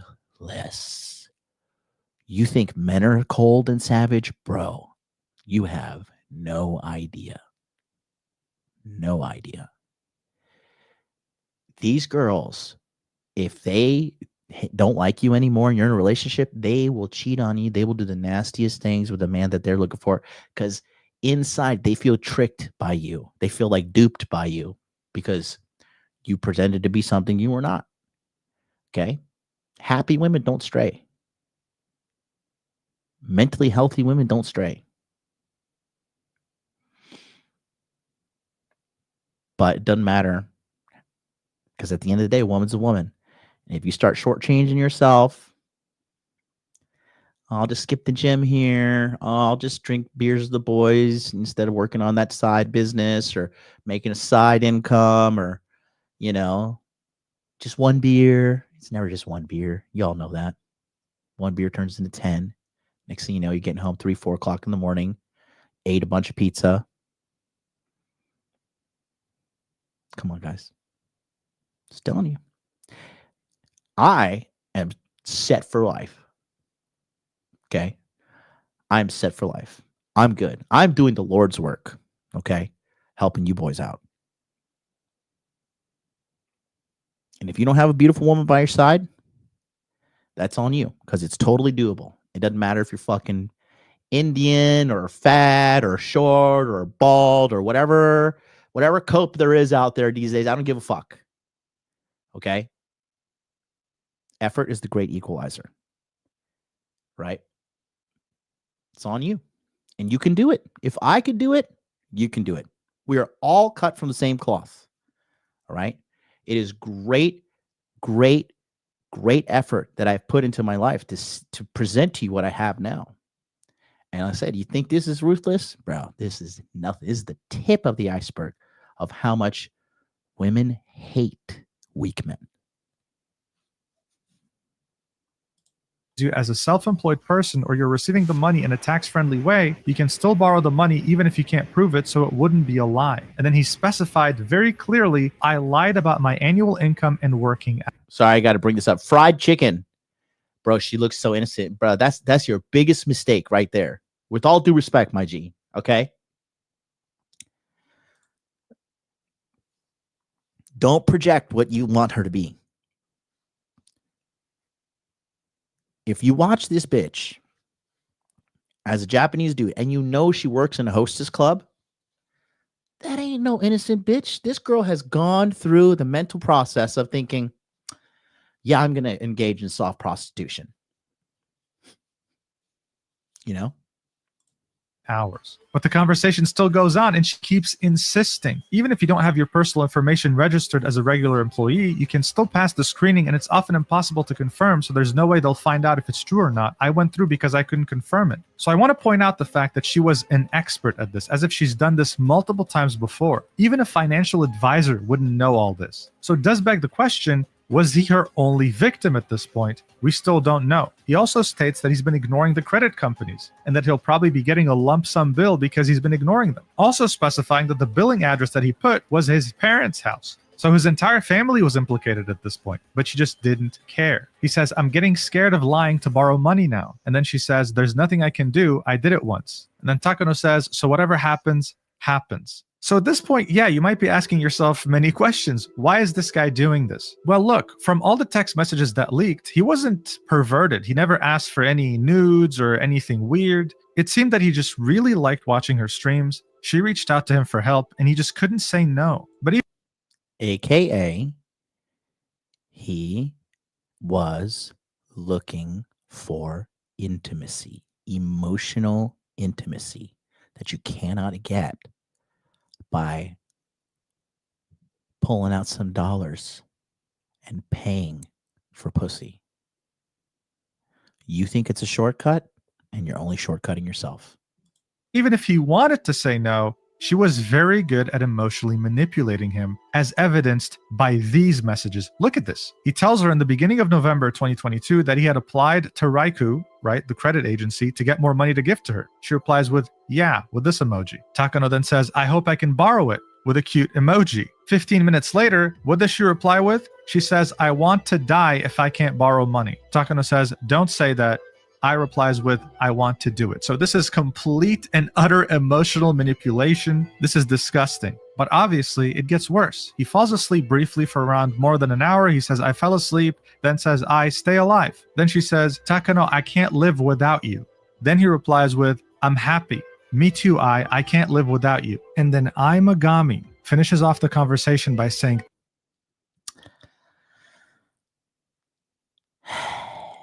I cannot live without you.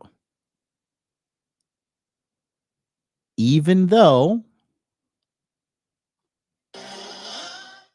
I've never met you.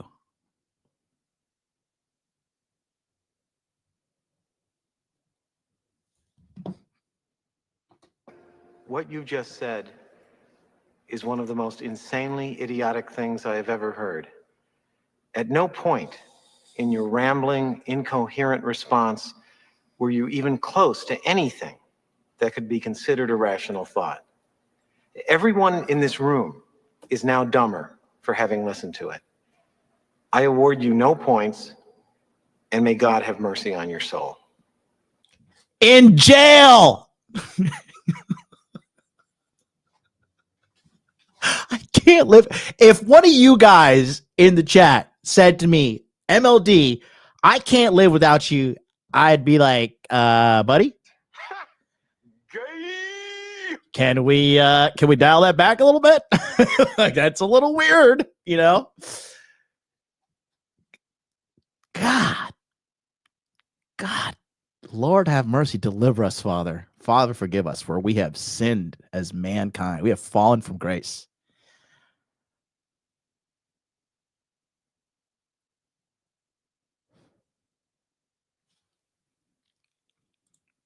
Lake Show makes no logical sense. He got played. Listen, you play the game, or the game plays you. I know what side of the court I want to be on. I can't live without you. I can't live without you.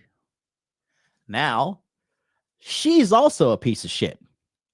But the one who allowed this to happen is the man. And we're gonna break down the dynamic of this, because this, unfortunately, is going to accelerate. But we'll break that down after. Okay. Actually, let me make it. I gotta make a note because my fucking ADHD, autism spectrum stuff. I gotta fucking.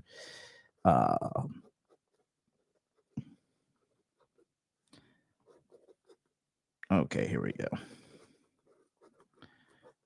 All right, there we go. Wrote it down. Talk about culture shift. I'm not going to forget now. Let's go. Thank you as always. I love you. Yeah. I don't think it's too crazy to assume that Takano might have thought that she was into him, that she, I don't know, appreciated him as more than a friend. Maybe that's what he was hoping for, but he never. Sorry, but that's on you, bro. You I'm about to fucking. Don't get the channel deleted. Don't get the channel deleted. Don't get the channel deleted.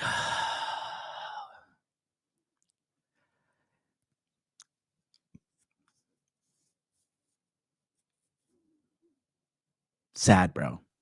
No game. No game. No frame.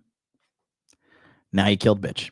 Never really expressed that in text messages. He was just always happy to help. But then Takano's fantasy was cut short when the creditors came knocking. He had given her over 2.5 million yen. And back then that was over $20,000, with 1 million yen out of those 2.5 million being from creditors. So around the end of January 2023, he started asking for his money back, at least gradually, not all of it at once, saying, hey, listen, tomorrow, please start to pay me back. I replies with, sorry, can it be 2 days instead? He says, well, okay, fine, just please, on the 2nd of February. Then on the 2nd of February, he says, please deposit. What's going on? You said on the 2nd, so I moved it to the 2nd. The next day, he says, please give me the money back. And on the 5th of February, he says, you're not going to pay me back anymore? Imogami then replies, this is a really bad translation. What she actually said was, no, I am going to give it back. And then Takano says, is that so? This is when she would pretty much ghost him. She would not reply to him anymore. 6 days later, Takano says, I'm barely making ends meet. So unless you transfer the money, I won't be able to pay anything in advance. Please transfer the money. A couple days later, I guess I won't get my money back. A few days later, are you willing to refund the money? Nothing. He was just talking to a brick wall. But of course, for him, it only got worse. Not only were the creditors after him, but he was witnessing her live stream and get a lot of money from live streams, while at the same time celebrating the fact that she had found a fiancé, that she was about to get married, and that they both were living in a high-rise apartment together. Oh, God. I did not even know that, but I knew that. It's like you can... Oh, my God.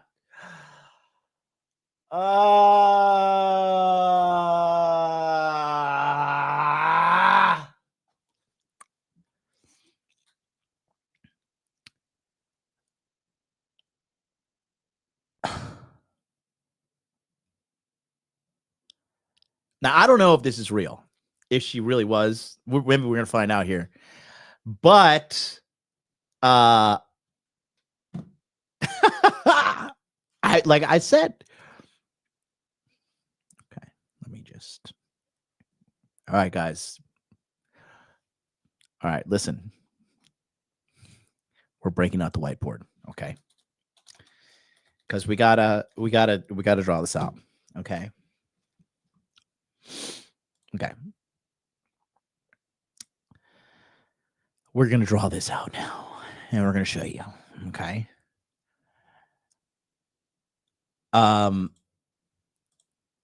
So, shall we? Shall we change some lives? Okay. So, here's the deal, okay? We have homeboy, who is a square. Okay. He is the simp. Okay. And simp, okay, is paying money.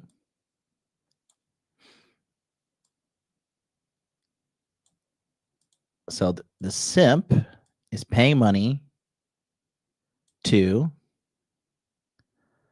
the whore. Because she's a fucking whore. Let's be honest. I think, chat, can we unanimously agree that she's a whore? I would think this is a pretty whorish thing of her to do. Okay. So the simp, he is sending dollar bill, y'all, to her. Actually, he's sending actually. Should we be culturally correct? He's sending yen. So we're international on this channel. So he's sending money to the whore. Okay. And we know how the story ends up. The simp kills the whore. And now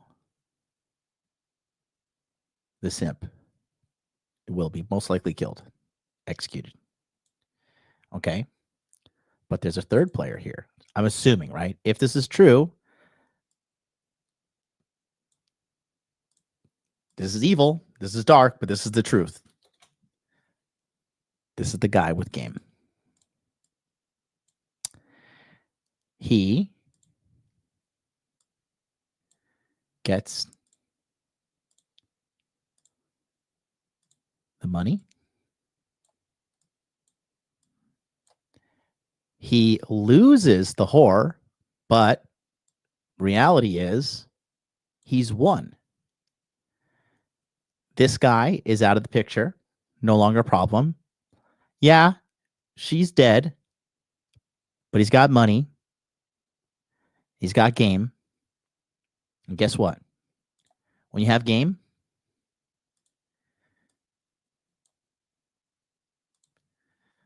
you can get another girl easily. And he will.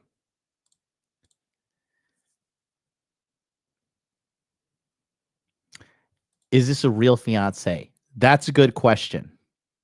I don't know, but I would not be surprised if that was the truth.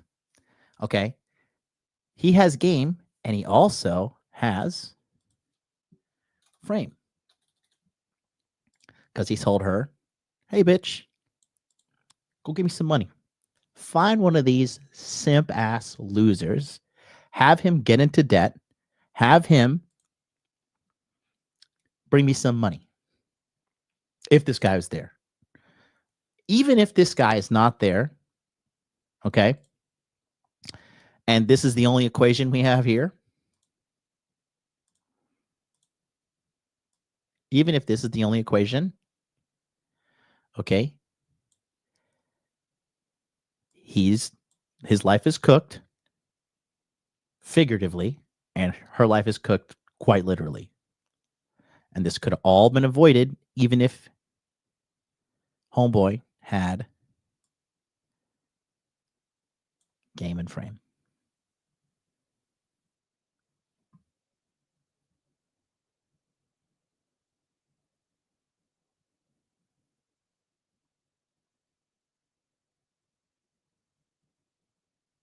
Oh, the comment guy is back. Michael, just to be clear, I don't pay 100%.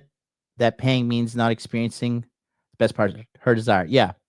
Hey, glad to have you watching here, buddy. But I still stand by what I said regarding Coach Greg Adams. I don't know if you watched the whole episode. But yeah, it's not my not really my thing. Yes, don't the host bars that play hostesses do this with money? Yeah, I would not be surprised if this guy right here was a host. I would not be surprised. You know? And I've talked about this. This is how it works in the underworld. Simp, salaryman, gives money to whores.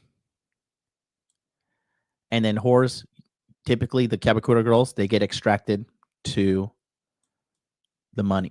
They get extracted by the host guys. We did a couple episodes on this channel, The Great Happiness Space. We broke down the whole documentary, this whole business. Okay. Shout out to Oren. He says, hey, y'all, like the video. I agree with him. Thank you so much for your kindness and support. Do you know 888 is the number of prosperity? I'm going to leave this up here so we can prosper together. So,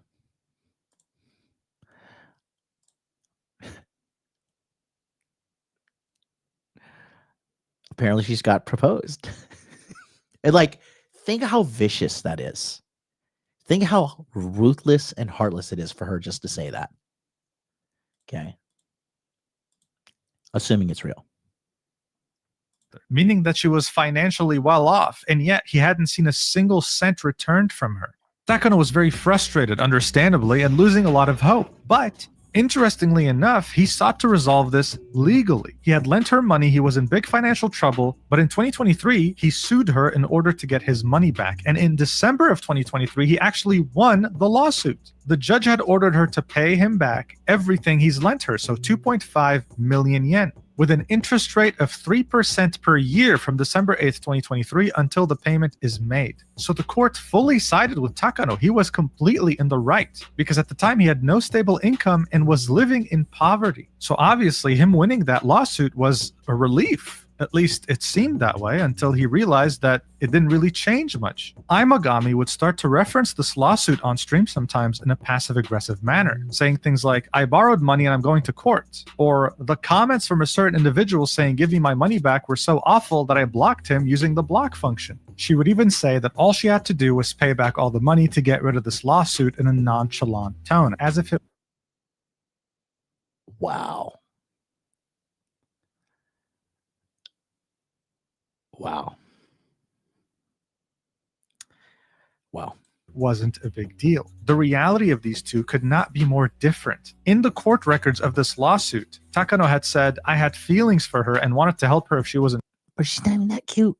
This is a filter on her face. And she got the eyelid surgery. This girl is like a Tokyo 5.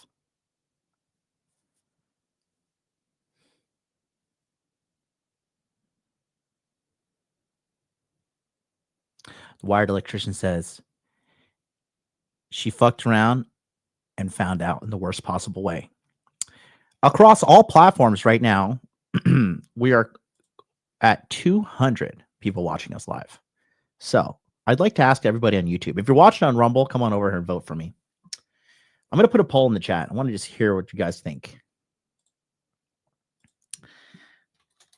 I'm going to put this. Who do you feel sorry for? Simp, gold digger,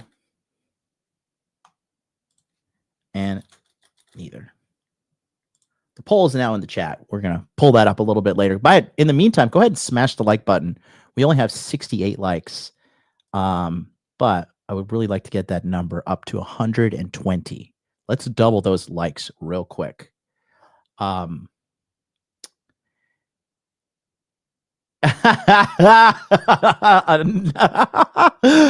says, oh, come on. The courts were on his side, bro. Come on. I don't feel sorry for either of them now.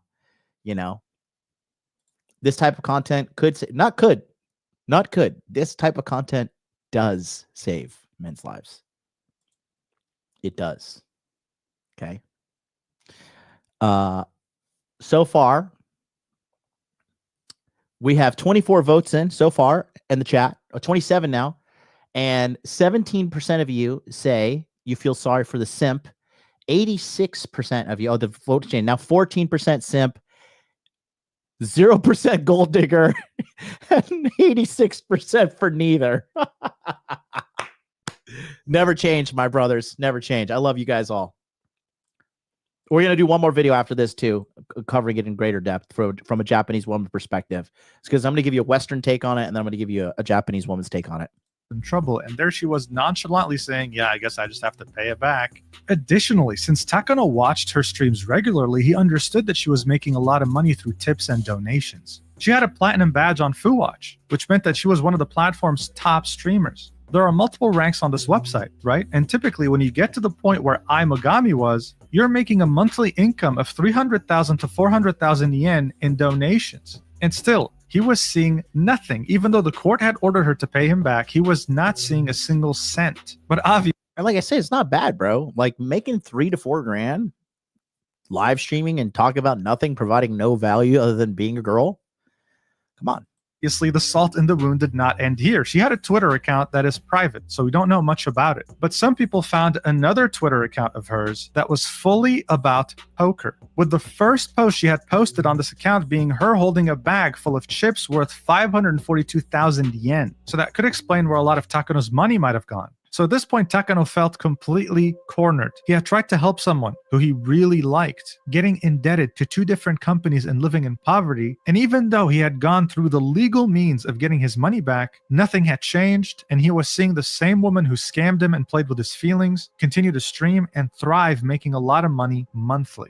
Eventually, during the year of 2024, something had cracked in him, and in 2025, he made up his mind. He sent her one final message on March 7th, 2025, blaming himself for falling in love and being deceived, and asking her one last time, please give me my money back. I'm in the negative because of the consumer loans I borrowed to lend to you, and I can't live. Asking, can you somehow pay me back at least 10,000 yen, which is not even like $100? Adding that he'd been taking a lot of pills recently and had been sleeping all day because of how depressed he was. But of course, he was ignored. 4 days later, Imagami had gone live, streaming around the Shinjuku area. Takano saw this, recognized the area, and decided to go pay her a visit. He took Oyama, which was the closest to him, and rode close to 2 hours down to Shinjuku. She was initially streaming around the Takanadobaba station, but then made her way down. I was there yesterday, Takanadobaba. Like that's a heavy Chinese populated area. To the Shin-Okubo station. So he took them. Shin-Okubo is Koreatown in Tokyo, and they have the fucking most bomb ass Korean food there if you like Korean barbecue. Metro, and he followed her. This is a map that kind of tells you how it happened. He started here, he went down here, she kept walking this way, and so then he followed her that way too. And that's where the incident took place. Eventually, he was able to make out where she was streaming from, so he made his way to her tripod setup, and that's where he struck. Multiple times, repeatedly, violently, with a blank look in his eyes. The knife he had used was 13 centimeters in length. He showed up with a backpack, and there were 2 other knives in there as well. He had stabbed her over 30 times in the neck, in the chest, in the shoulder, and initially she was screaming help, but then went silent. This is the chat, like, screaming, you know, is this guy a murderer? Homo? Huh? This is the Japanese, like what? And I mean, think about. Gotcha. He got her. This is so fucked up. So bad. Oh no. That for a second. 30 times. Just doing the same motion over and over again. People are saying stalker, stalker. That's not normal, right? None of this is normal. This is very violent, and the fact that he had a very blank stare made it worse. In fact, he kept talking to her as she was laying on the ground. At that point, the screen was completely black. You could hear sirens in the background, and you could also hear him asking her, while she lay on the ground, "Are you dead yet?" while kicking her. To say that there was fear and confusion is an understatement. The entire place was swarmed with police and paramedics. And to add to the confusion, people didn't even know who was actually stabbed. This tweet right here with almost 500,000 views said that she was a voice actress and a live streamer, stabbed by an anti-fan while streaming on the Japanese site Whowatch. Imagami was not a voice actress, she was a live streamer, and that's because they were confusing her with a voice actress by the same name. This Imagami was being flooded with emails, DMs, calls, messages, thinking that it was her that was stabbed. Her agency had to put out a statement saying, listen guys, first off, condolences to whoever just got killed, but please stop flooding my... Can you stop being a weeb? Japanese men like women who look young. That's why many Japanese women get their teeth crooked to look like a younger... They do not do that, okay? Jesus Christ. Have you been to Japan? That is the dumbest shit I've ever read in my entire life. No, women are not going to doctors to have their fucking teeth made crooked. Jesus Christ. Don't talk about shit that you don't know about. Have you ever been to Japan? Do you live in Japan? You've got to err on the side of no. Dude, this is sorry, buddy, but I hate fucking fake news. No, women are not going to doctors and be like, hey, can you fuck my teeth up? Because I'm feeling a little too pretty. Like, anyways, I'm done. My message is, it's not me. And as you can see, this was pretty damn significant, seeing that this post has over 30 million views. Now, when it comes to Japanese people, the reactions varied greatly. Very shortly after the stabbing incident, Japanese people are pretty based. So, spoiler alert, a lot, dude. A lot of Japanese people were like, fuck it, the bitch had it coming. They're just like, fuck it, bitch. You know, Japanese people, let me tell you something. The amount of fucks that these people are giving is less and less, and they need to turn this shit on the government, which they're not going to do. But yeah, I'll just let the video do the talking. people made up a makeshift memorial. But you might have noticed the fact that many of these news outlets, their videos that they posted on YouTube are heavily disliked. And that's because for some Japanese, they're siding way too much with the victim rather than the plight of the person who committed the crime. You can see this in the comments, with this one having over 2,400 likes saying, "There's no way you can borrow 2.5 million yen and just say, I don't know, block. I can't approve of murder, but I can understand the feeling of murderous intent." This post on Twitter echoes a different statement saying, "Whatever they do to you, don't stab them to death," reminding people that Takano had kicked her when she was down after the stabbing, so don't blame the victim, he's in the wrong here. There was a lot of discussion in the comments section of the article on Yahoo Japan detailing the incident. The most upvoted ones echoed the fact that yes, they do feel sorry that she had to be murdered, but at the same time, they felt sorry for the perpetrator. So as you can see, this is a very complex situation. It's not black and white at all. And in the end, I think it doesn't have to be. I think multiple things can be true at once. It's true that murder is too far. He is definitely wrong for that. But at the same time, it's not like she was innocent either. She manipulated him hard, and she was really good at it, making many people wonder if she had done it before and if there are other victims. Yeah, so, and again, guys, I'm telling you, bro, she knew exactly what she was doing, okay? And women are aware of this. Okay, you guys remember the artist formerly known as Miss MLD, right? My lovely ex-girlfriend. And this girl was every one of your weeaboo guys' dream, okay? She grew up in the rice fields of the countryside of Japan. When I met her, she had only been with 2 guys before me. I was the first guy she's ever been with. And she was just, like, to this day, I think about this woman, and I'm just like, you are seriously one of the best humans I've ever met in my entire life, because she was just such a good person. To this day, she is just a good woman. That's why when I see all this angry hate shit and I see people like Cappy seething, I'm like, Cappy, I'm sorry you've never experienced real female love. Okay. Now, that's why you're homosexual now. But, you know,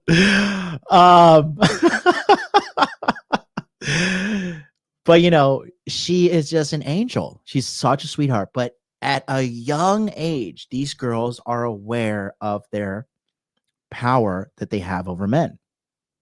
Okay.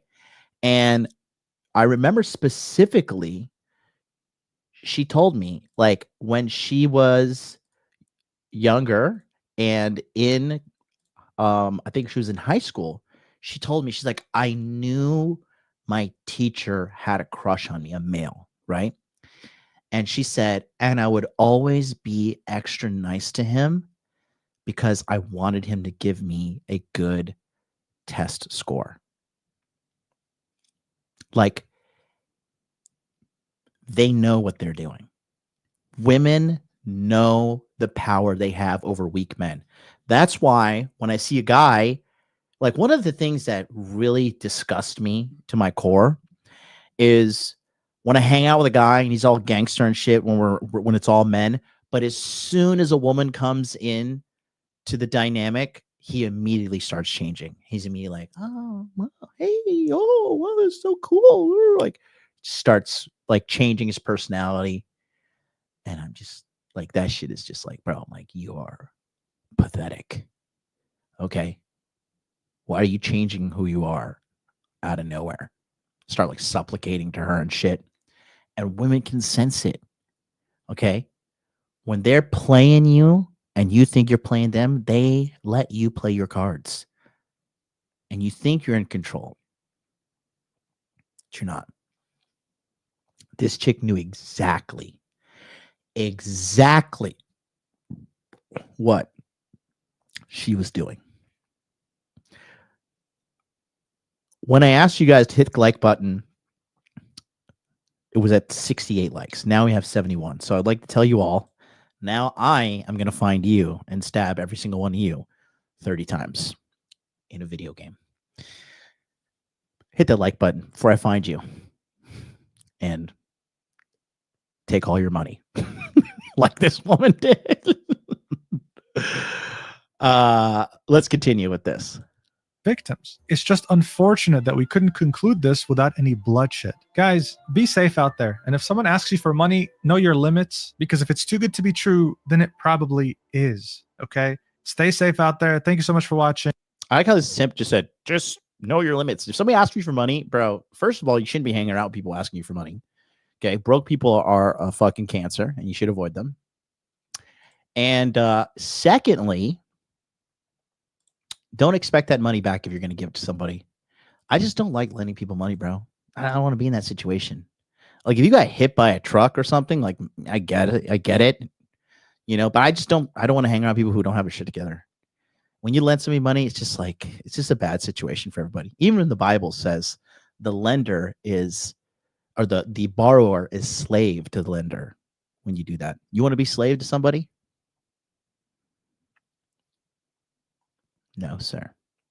Now I'm going to show you another video because I really want to talk about this, because this woman talks about it from a common Japanese person's perspective.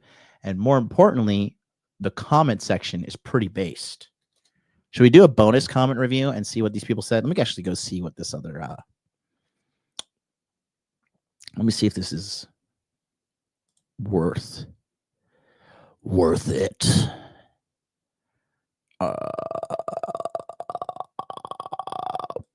Here we go. Let me see. Wow. All right. You think you guys like this because you're all animals in the chat. Let's do bonus.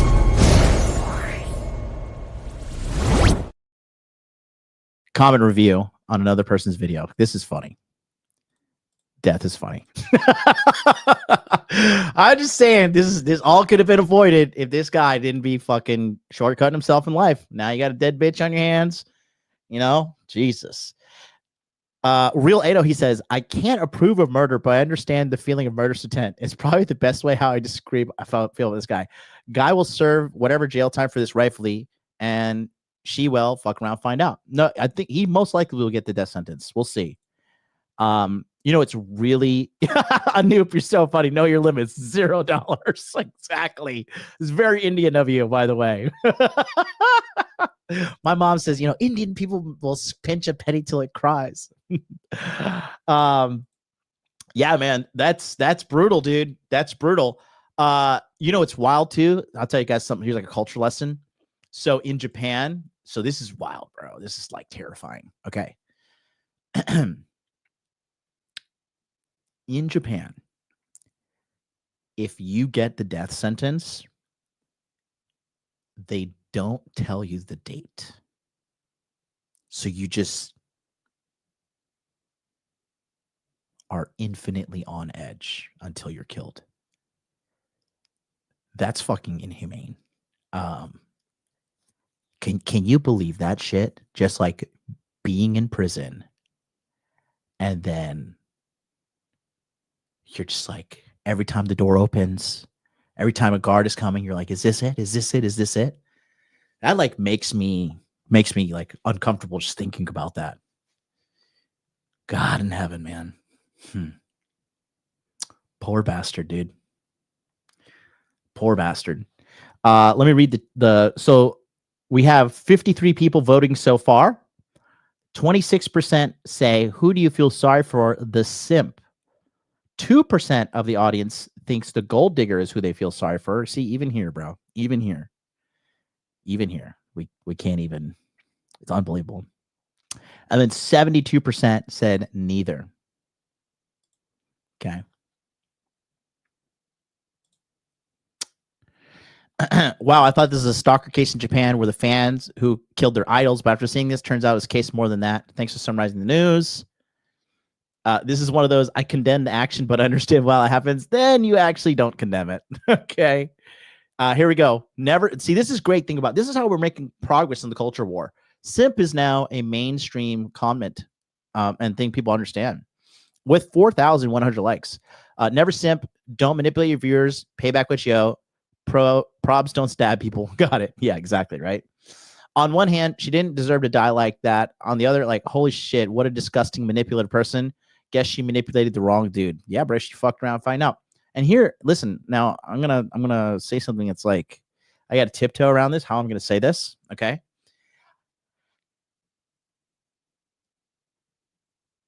I think this is going to increase in happening. I mean, here's why. Okay. Do you think this was the first and only guy she's done this to?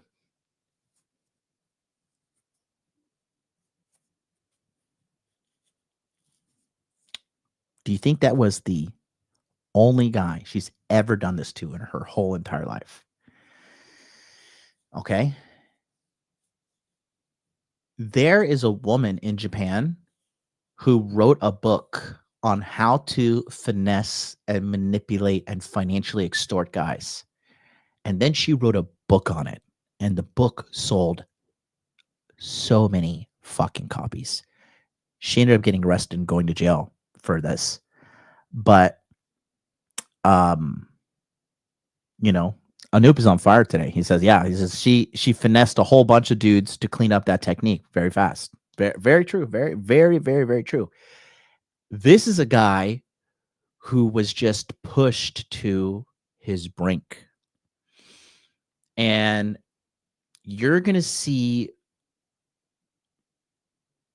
more guys getting fed up with this shit. Because women now, okay, men have made life so easy that women don't even realize men are necessary. Like, everything is so easy and safe and stable.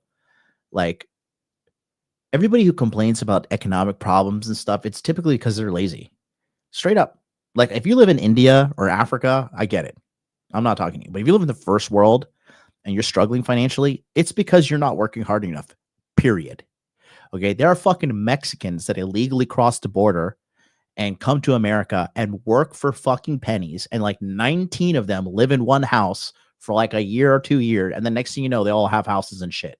Because they come here, they come to America, they get treated like shit, they get worked to the fucking bone, they get scammed sometime, but they wake up and they keep going, they keep pushing, and they keep making that opportunity. And these guys are like cutting fucking lawns and like doing construction and shit. Okay? So if you're broke in a first world country, it's on you. Period. If you're after the age of 35 and you're still struggling financially, you have squandered your possibilities with your life. And it's your responsibility as a man, and it is your outcome, and it is what it is. We're all men. We're all going to be accountable here on this channel, and that's the truth. Okay? And nobody's going to feel sorry for you. And if you're a man that's seeking pity, I'd question your manhood. Okay?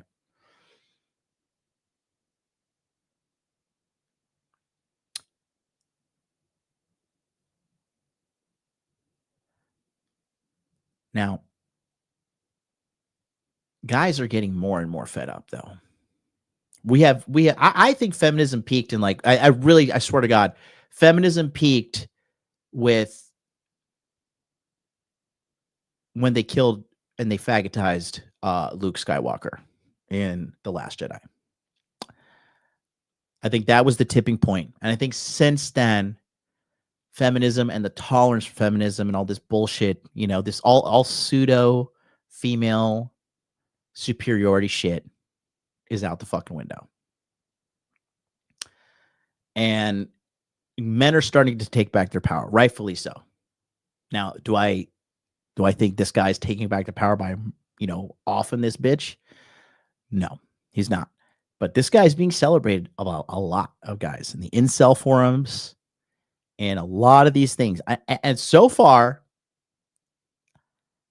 a lot of friends that I know across the globe that know about this story, they're just like, hey, listen, if you're going to violate the social contract of being a good citizen with heinous crimes of, in this situation, financial extortion, when you break the rules, don't be surprised if someone break the rules back on you. Like, for example, if you're walking around in the streets and you slapping people in the face, and you slap the wrong guy and he pulls out a gun and shoots you, that's on you, because you were the one to initially break the societal contract of peace and stability that we're all trying to live in, right? It's like, you remember that story about the guy in the snow? And it was in Pennsylvania. And, you know, it was like this fat Spanish guy and some white bitch. And they were arguing about the snow. You guys remember that? They were arguing about the snow. And, you know, this guy was cussing at him and his wife was screaming at him. And they were just talking mad shit to this guy about shoveling the snow. Okay. And you know what? Fuck it. Let's watch. Let's do it. This video is definitely getting demonetized. I don't know if that's good for the longevity of the channel, but for you guys that are here, not clicking the like button and not supporting me, we're going to do it for you. I am like, you know, just dying on the cross for you guys. Okay. When you violate the social contract, don't be surprised when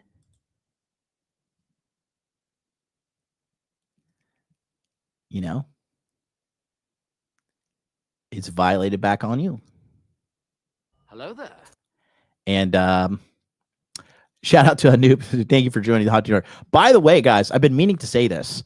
Apparently, one of the things that helps you get boosted in the algorithm is to become a member. So I need to like start asking people to be members, apparently. Really annoying. But yeah, if you guys want to be a member of the channel, that's just like you straight up supporting me. You get emojis and all that as well. But that would help me out to get the views out there. And if you support me, if you like this work, because I want to show you this. Because this was crazy, bro. This was wild.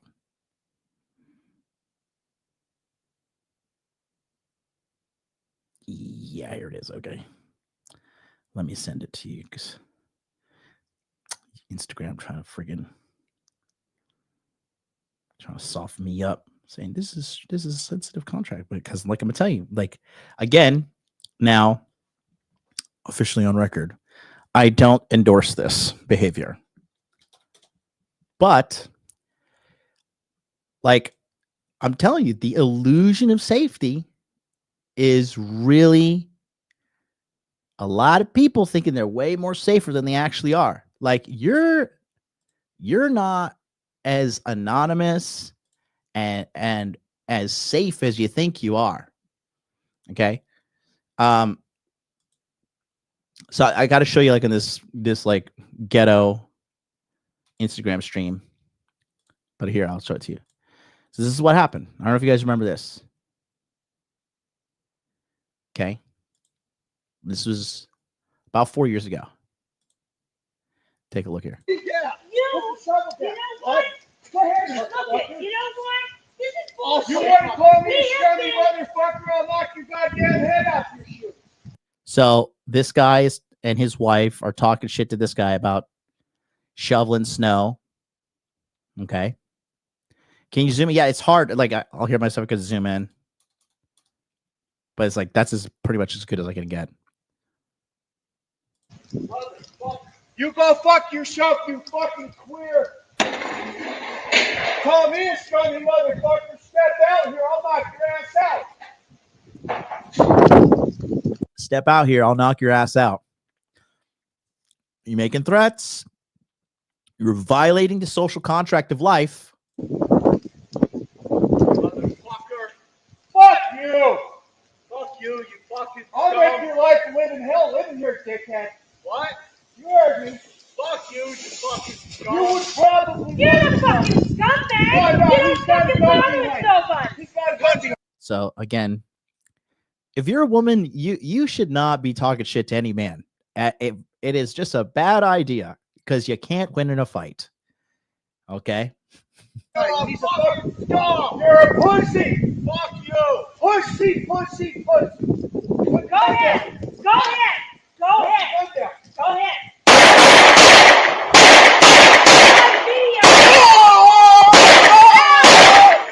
Call the cops! No! You fucking... No! Call the cops! Savage! You fucking you! And this is a sign of the times. This bitch just got fucking shot. And she's still talking shit. You fucker. You.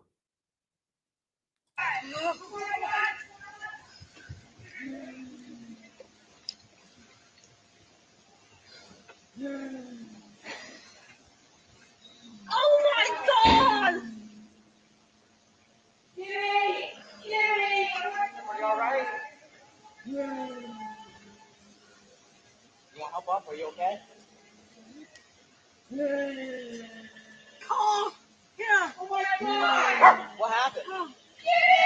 What happened? Call 911. What happened? Just call 911. Go get my phone. Oh my God! What happened? No. Are you okay?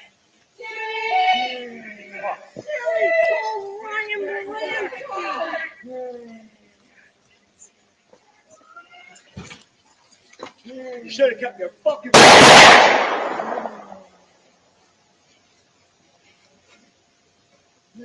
Pussy, huh?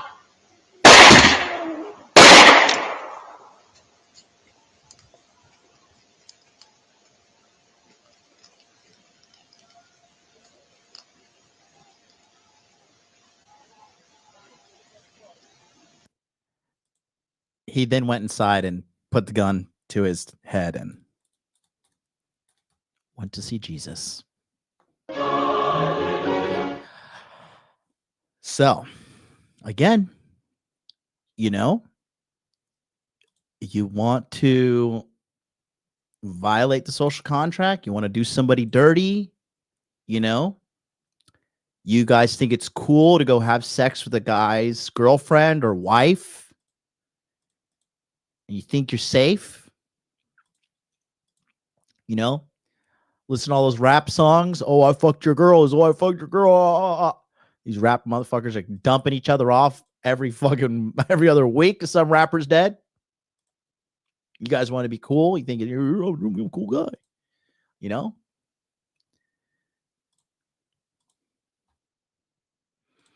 You know?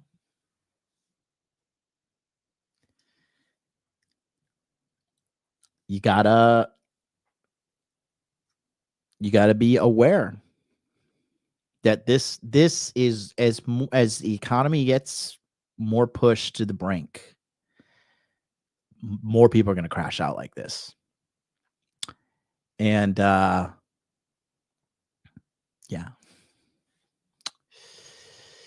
Yep. So, you know,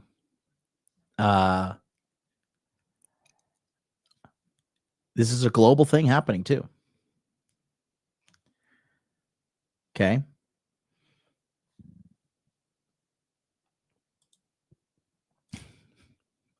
Great comment by a terrible username, Booty Scratcha, with Francis Ngannou as his picture. Great. Nothing more dangerous than a beta simp boyfriend husband who is emotional because you banged his wife. Exactly. Okay. So, you know, it's you know,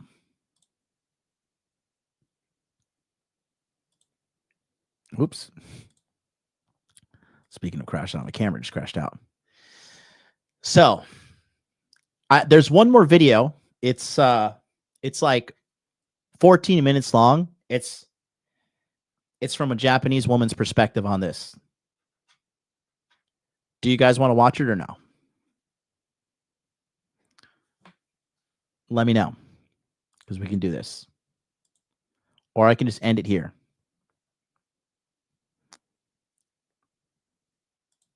Ralph is the only person who said yes.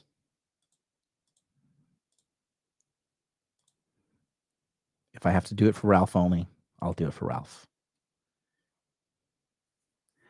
Let it ride. Anoop says yes. Good stuff. All right, we're going to do it. Before we get going, if today's episode has made you have like a eye-opening moment and you're like, wait a minute, I don't want that to be me. Okay. That's why I have monthly coaching, and the best time to start is now. And take a look real quick, and we'll get going on the second half of this video. What's up, guys? Thanks for watching today's video. We're going to get right back to that, but I want to tell you quickly about my coaching program, the Money Muscles Game Monthly. If you're having trouble getting women in your life, keeping them around, and getting dates, if you're having trouble with your finances, this is the program for you. It's a very simple program dedicated to solving those problems with you right now. Each of these coaching sessions are a group coaching session with live interaction on the second and fourth Sunday. Every month, we meet at 9 p.m. Eastern Standard Time on Zoom to discuss exactly what is going on with you, what problems you have, what roadblocks are in the way. And then from there, we come up with a special plan for you to get the results that you want. I know what you could say. There's all this free information on the internet. There's all these free content creators putting all this stuff out. If that were the case, the world would be healed by now, but it's not. Okay, it's the blind leading the blind. You don't even know what's good information or not. You need a mentor. You need a group.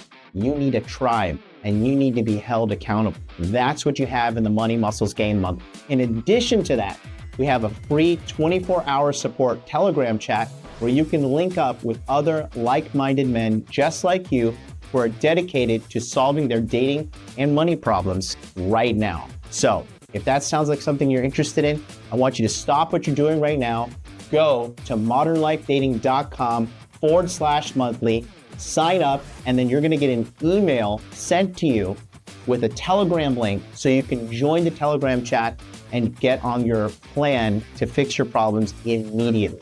Do not let another day go by where you silently suffer, lying to yourself, saying you're gonna figure it out, because you won't. You need help. You need a mentor, you need group support. That's what I am, that's what my community is. I've dragged myself from the depths of poverty to the tops of financial success. I've dated hundreds of women around the world. I can easily teach you how to do this, and it's a cakewalk. But it all starts with you going to modernlifedating.com/monthly and signing up today. Thanks so much, and let's get back to today's video. All right. If you want to go ahead and sign up, the bonuses and everything are laid out right here. Okay. So this is Money Muscles Game Monthly. What you do is it's $150 a month, and you get immediate access to the Telegram chat and a 30-minute onboarding consultation with me that we help develop an actual action plan for you to become the high-value man that you want. So you don't have to become a simp. You don't have to be fat, ugly, depressed, hating your life. None of that. We got a big group of community of people in there that are working around the clock. We got people of all races, creeds, sides, and levels of game, income. We got people in there making millions. We got people in there making hundreds of thousands. We got people making tens of thousands. It's a very tight-knit group. And then we go live on Zoom on the second and fourth Sunday at 9 p.m. Eastern Standard Time. You could scan that QR code right now to sign up, and we'll go onboard you as soon as the show is over. And then you get to work directly with me and my team. So go to modernlifedating.com/monthly, scan the QR code, and you'll be locked and loaded. So let's go ahead and do the other video. And guys, go ahead and smash the like button. Dr. Melons is in the house. She says, am I too late again? Well, Do you know what we're talking about? I feel like, I think it would be interesting to bring you on. You want to come on, Dr. Melons? We already know the answer. You want some of this delicious clout? We are talking about a Japanese gold digger that was recently unalived by a simp that she was financially extorted. Thank you for so much. Okay, first of all, you're 48. You don't get your period anymore. So who are you trying to trick? And you look like hell. Well, you know.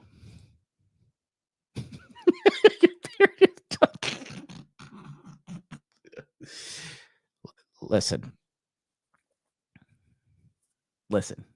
If you want to come on, you can. And we're going to make fun of you because we love you. Wow. It's okay.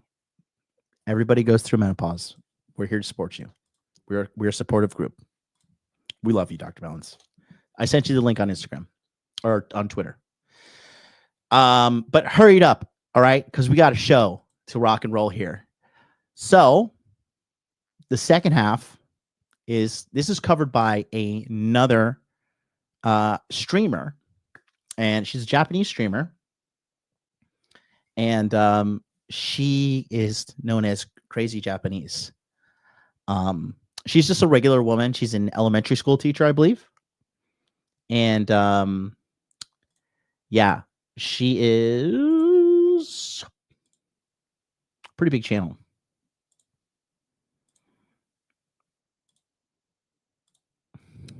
This is her. And she recently covered this from a Japanese perspective. And then the comments are also pretty wild, bro. Not gonna lie. But again, like, it's incredibly important for everybody to kind of be up to speed on things. Hello, Bloody Mary. How are you? Ugh. Are you attracting bears? Look. You look great. It is what it is. You look great. Welcome to the show. How much do you know about what we're talking about? Something about gold diggers and simps. Perfect. Don't research anything. We just did one video on it from an English person's perspective. Now we're going to do this. So I want to get your reaction. We've already gotten everybody my knowledge, and you know, we dropped some game on them, but I want you to pay attention and take a look at what just recently happened. こんにちは、Crazy Japanese のたぬきです。Hi guys, this is Crazy Japanese Tanuki. Today, I'm going to talk about that incident tragedy happened in Takadanobaba Station. In this video, I try to explain what actually happened between them, and I'm gonna exaggerate. I'm gonna talk about the dark side of money and relationship in Japan, and it's kind of shocking story. So, are you guys ready? そして亡くなられた被害者の方にご冥福をお祈りします。On March 11th, popular Japanese live streamer Eri Sato, known online as AI Mogami, was tragically killed during a live broadcast in Tokyo's Takadanobaba district. The 22-year-old streamer was attacked while walking along the Yamanote line. She was sharing with approximately 6,500 viewers on the platform Who Watch. The suspect, identified as 42-year-old Kenichi Takano. So she was live streaming. 6,500 people watching. And then this man stabbed her 30 times and killed her on the live stream. And then as she was dying, he asked her, "Are you dead yet? Are you dead yet?" It was like kicking her dead body. But you'll see why soon in a second. Was apprehended at the scene and admitted to the stabbing, citing a personal dispute as the motive. Investigations revealed that Takano had been financially supporting Mogami, lending her substantial sums that remained unpaid. This unresolved financial tension culminated in the fatal confrontation during her live broadcast. Over 4 years, about $25,000. It's not that much by today's standards, but it's still a lot if you don't have. I don't think that's the right thing to say. I think chat's gonna eat you up. That's a lot of money. It is, but you know those hoes that I watch, like on those clips, they're always like, "Oh, I made 1.5 million yesterday." Mm-hmm. He started watching her and sending her money in December of 2021. Mm-hmm. He initially started out just sending her $1,000 a month. You know, that's more than all your YouTube career combined. Yeah, like 1,000 times.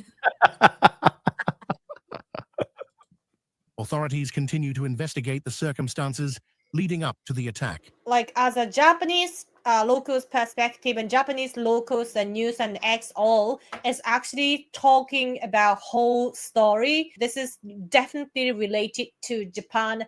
One of the huge society problem now Japan is facing to among the young and teenager girls and like a middle-aged guys. So I'm gonna introduce like what is going on, what actually happened behind this scene, and why this incident tragedy happened. So I'm a Japanese teacher in the school, and I teach the Japanese culture and history, not only the language. So I want to explain what happened in a way that makes sense. It's all about understanding why this happened, and I'm gonna try to relate to the society problem which the Japan is facing right now. The news reports say that they met at the restaurant, but in Japan, when the news say like restaurant, we call it inshokuten. It seems like they just randomly met in the restaurant. It is not. It is wrong. We already find out she was actually working in the hostess club. Hostess club in Japanese is Kabakura. So she. And the previous guy didn't say that, but she was working in so basically what a hostess club is like a guy goes to like a nightclub basically, and like you have an individual woman assigned to you, and you pay her anywhere between $10 to $50 per drink, and you can also like pop bottles and like this VIP bottle here is $1,000. You can get Dom Perignon, PJ Rosé, the round, right? You're in Miami, so they are trained to talk well. They do everything. They light your cigarette. They ask you about your day. They tell you look cool. They basically sit there and lie to you and gas you up. And guys just pay money for it. It's a big part of their culture. But it's like a strip club, but they don't get naked. Like, is it like geisha culture? No, they wear like evening gown. They wear like evening dresses. They look very classy. So it's like modern. Yeah, and it's been going on for quite some time. Let me show you. I'll give you an example of a Kabakura girl. Do you go to these? I'm gonna throw you off the show right now. Oh. I have never been to a Japanese Kabakura. I was taken to a foreign Kabakura in 2013, and that's the only time I went there. But for example, they dress like this. Like this is what they look like. They're very elegant when they go and dress like, you see, they look like this. They sit down next to you. They have a ranking system. This is what it looks like. You go there and you're like, oh, these are actual girls that work there, and you can go and like choose. You're like, I mean, it's phenomenal, really, because you could go on a menu and be like, yeah, I want this girl. Like, bring her to me. You could order women off a menu. Big part of the culture. It's been part of the culture for a very, very long time. And she was doing that, which the previous report kept out. This woman, so I gave you like kind of the news side of it, but because the problem is Japanese news media really, really heavily mimics American news media, and they always try to push a narrative, and they're always like, oh, it's a victim, right? But in this situation, you can see the truth. She was actually working as a hostess in a Kabakura, and he was one of the customer to visit her. a lot of Kabakura girls get into trouble with a customer regarding of the money trouble, because Kabakura girls, like especially when if they are very young and teenagers, 22, 21, like this victim is years old, right? They want a money. They don't know the value or risk of the money, so they just want a money from customer. And then once the customer give the money to the girl and the girl want more, the customer also kind of expect that the girl to do something extra, or maybe like the customer feel, oh, like if I pay more to her, if I give the money to her, she will treat me well. She will treat me very different from other people. That's what the Kabakura customer or those papakatsu guy wants to have. So papakatsu means sugar daddy. Cute. Papa is papa. Mhm. And katsu means buy. As an expectation. 4 years ago, the man found her online and became her fan on live streaming. And later, he discovered she actually worked at the nightclub as a Kabakura girl and started visiting her there. So, according to the news, right, the guy was actually stay in the Okayama, and the girl stay in the living in Tokyo. So it takes the Shinkansen. If you take the Shinkansen, it's kind of really far. No, she's wrong here. She made a mistake. There's a place in Tokyo. She made a mistake here. It's like it take the 4 hours. She often told him about her money problem, saying things like, I can't pay my rental. Sorry, something auto played in the background. I can't pay my phone. I don't even have a money for my phone bill. If I cannot borrow the money from you, I might gonna die. I want to die. And then guy replied, say, please don't cry. Please don't say this kind of things. There are so many lying messages that customer and that girl, the victim girl already like, and then we already know what is actually happening. So girl literally so eager to ask the money to the guy, even like just a $200, $500, another day $300. Can you please can you please send the money to my bank right now, because I am kind of in trouble with my Kabakura manager. She even said that I might be cancer because I keep like coughing the blood. And then the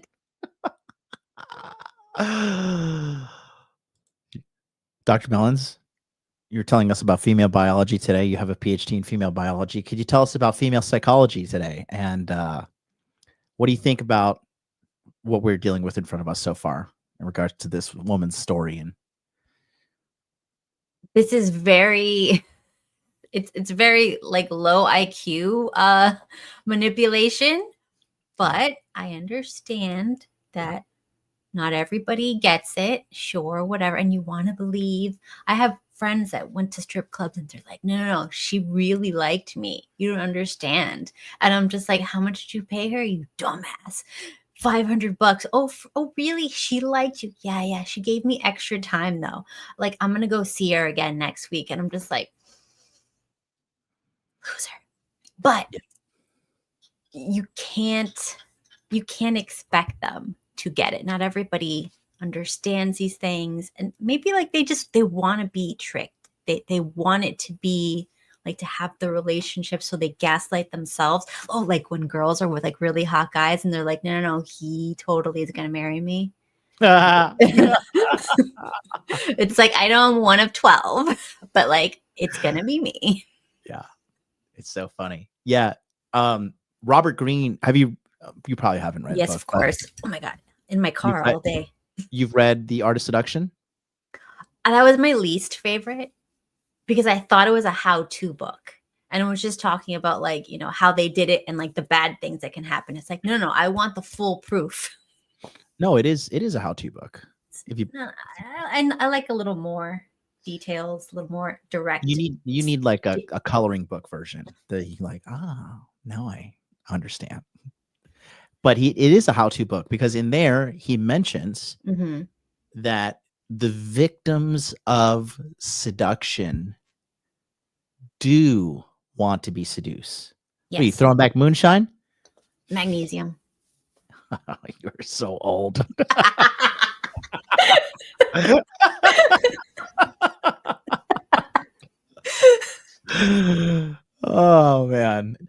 go back. Guy was kind of having the really sympathy to the girl, and the guy really worried about it. So the problem happened from the guy tried to save her, helped her with money so much until that guy also broke. Basically, that girl like keep kind of threatening the guy like she might die, she wanna die if I don't borrow money from you. In total, this 4 years, she borrowed the 2.5 million Japanese yen from that guy. I suspect almost 90% she got no money. She needed to keep asking for the money from a guy because of the host club. She is one of the many Japanese young women's hosugurui. Hosugurui means like crazy over host club.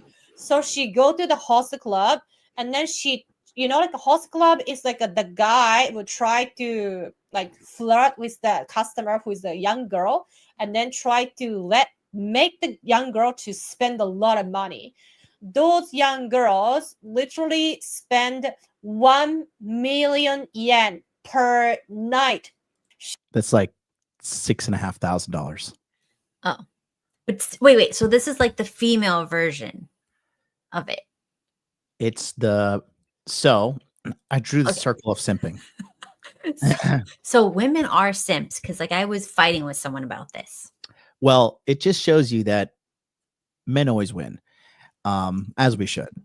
And I actually broke Hot it down. dudes are at the top of the food chain. They really are. They really are. So now, we said this earlier. Here's a drawing I have. So basically, so the simp is giving money to the whore, but then the whore is giving money to the host guy. Yep. And he has game and frame. And at the end of the day, he is the winner, because simp is in jail, whore is dead, and he's just gonna find another girl. Yeah. Wow. Get money.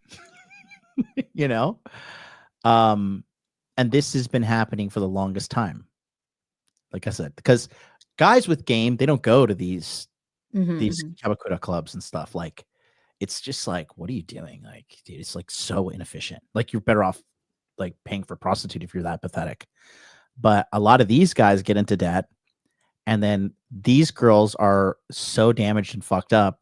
And then it's just like it's funny because he's damaged and fucked up because he can't get girls naturally, so he goes to a whore, and the whores extract value from him, and then the whores, they extract value from him, and then they have to pass their fucked upness to this guy, and then these guys, they're the ones with game, and they get all the money. So how it works too is like these guys typically go from like 9 p.m.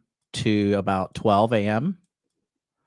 right? And then these girls go from their club, it's like 1 a.m. ish to like sometimes as long as like 10 a.m. Damn. Yeah. And then they have a menu for the guys too. Oh yes, show me. Oh, they're not your type though. I know. I can't. They all look like Cloud from Final Fantasy VII. Don't know what that is. You're such a nerd. The opposite.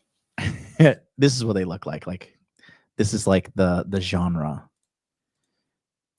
Okay. Like, this is what they look like here. Ugh. Are you kidding? No, they're like, look, this is like the area. Abs? Probably because they're skinny by default, right? No. That's not what I'm talking about. This is more like this is more the modern ones because they look more Korean. Like this guy looks like more Korean, looks more Korean. That's all the rage right now. These guys are more Japanese. This is an older photo, I can tell. Oh God. Right. But you say that, but these dudes are making like 80K, 100K a month. Ugh. So what about the Yakuza looking guys? Do any of those still exist? yeah, they're the ones running these businesses. All right. See, so they have to be hot, right? No. Oh no. Japan's toast. Duh. Have you just started watching? Yeah.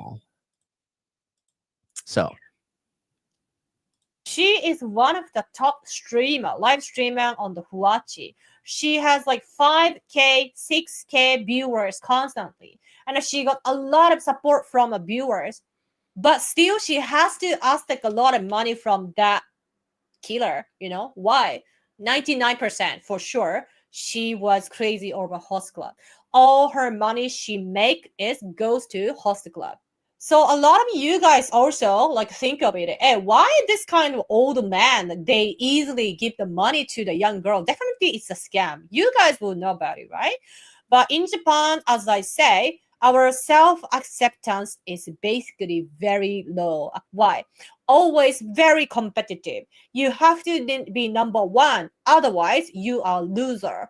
If you are not good at the sports and the study, you are dumb. You have to be like this. By the time you are 15, you have to graduate this. By the time 20 years old, you have to be like this. This kind of pressure is too much to Japanese kids. That's why a lot of young people ended up to think, oh, I got nothing, rather than my work. And then you just like join the company, you become just salaryman, right? Salaryman, unfortunately, Japan, the salaryman, as long as you are working in the company, the salary is crazy low. Their earning is literally like whether they can survive or not. You are even scared to go out, hang out with the people.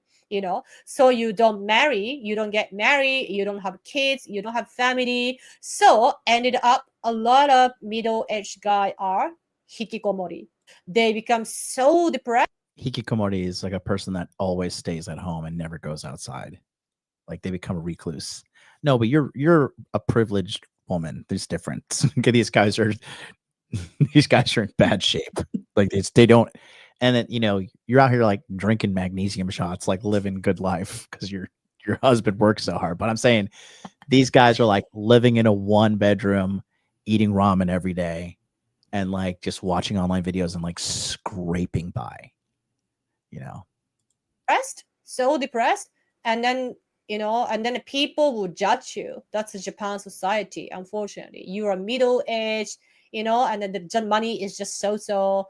And a lot of people will judge, right? That's Japan society. Then, you find one bright. This young girl is talking to me. Okay, at the time, he noticed, he got to know her online. She was only like 18 years old. Can you imagine? She was 18 years old. The guy was already 39 years old. 39 years old guy think that this 18 years old girl, he literally fall in love with that girl. The girl usually have to draw the line if you are a live streamer, right? But what happened is, the girl, this guy, I can ask him to come over to my Kabakura and then make him spend a lot of money so that I can be number one in Kabakura. I need the status. I need the, like a fame in Kabakura as well. So she started to ask him. They have like a monthly scoreboard system, and like whoever fleeces the most men is at the top.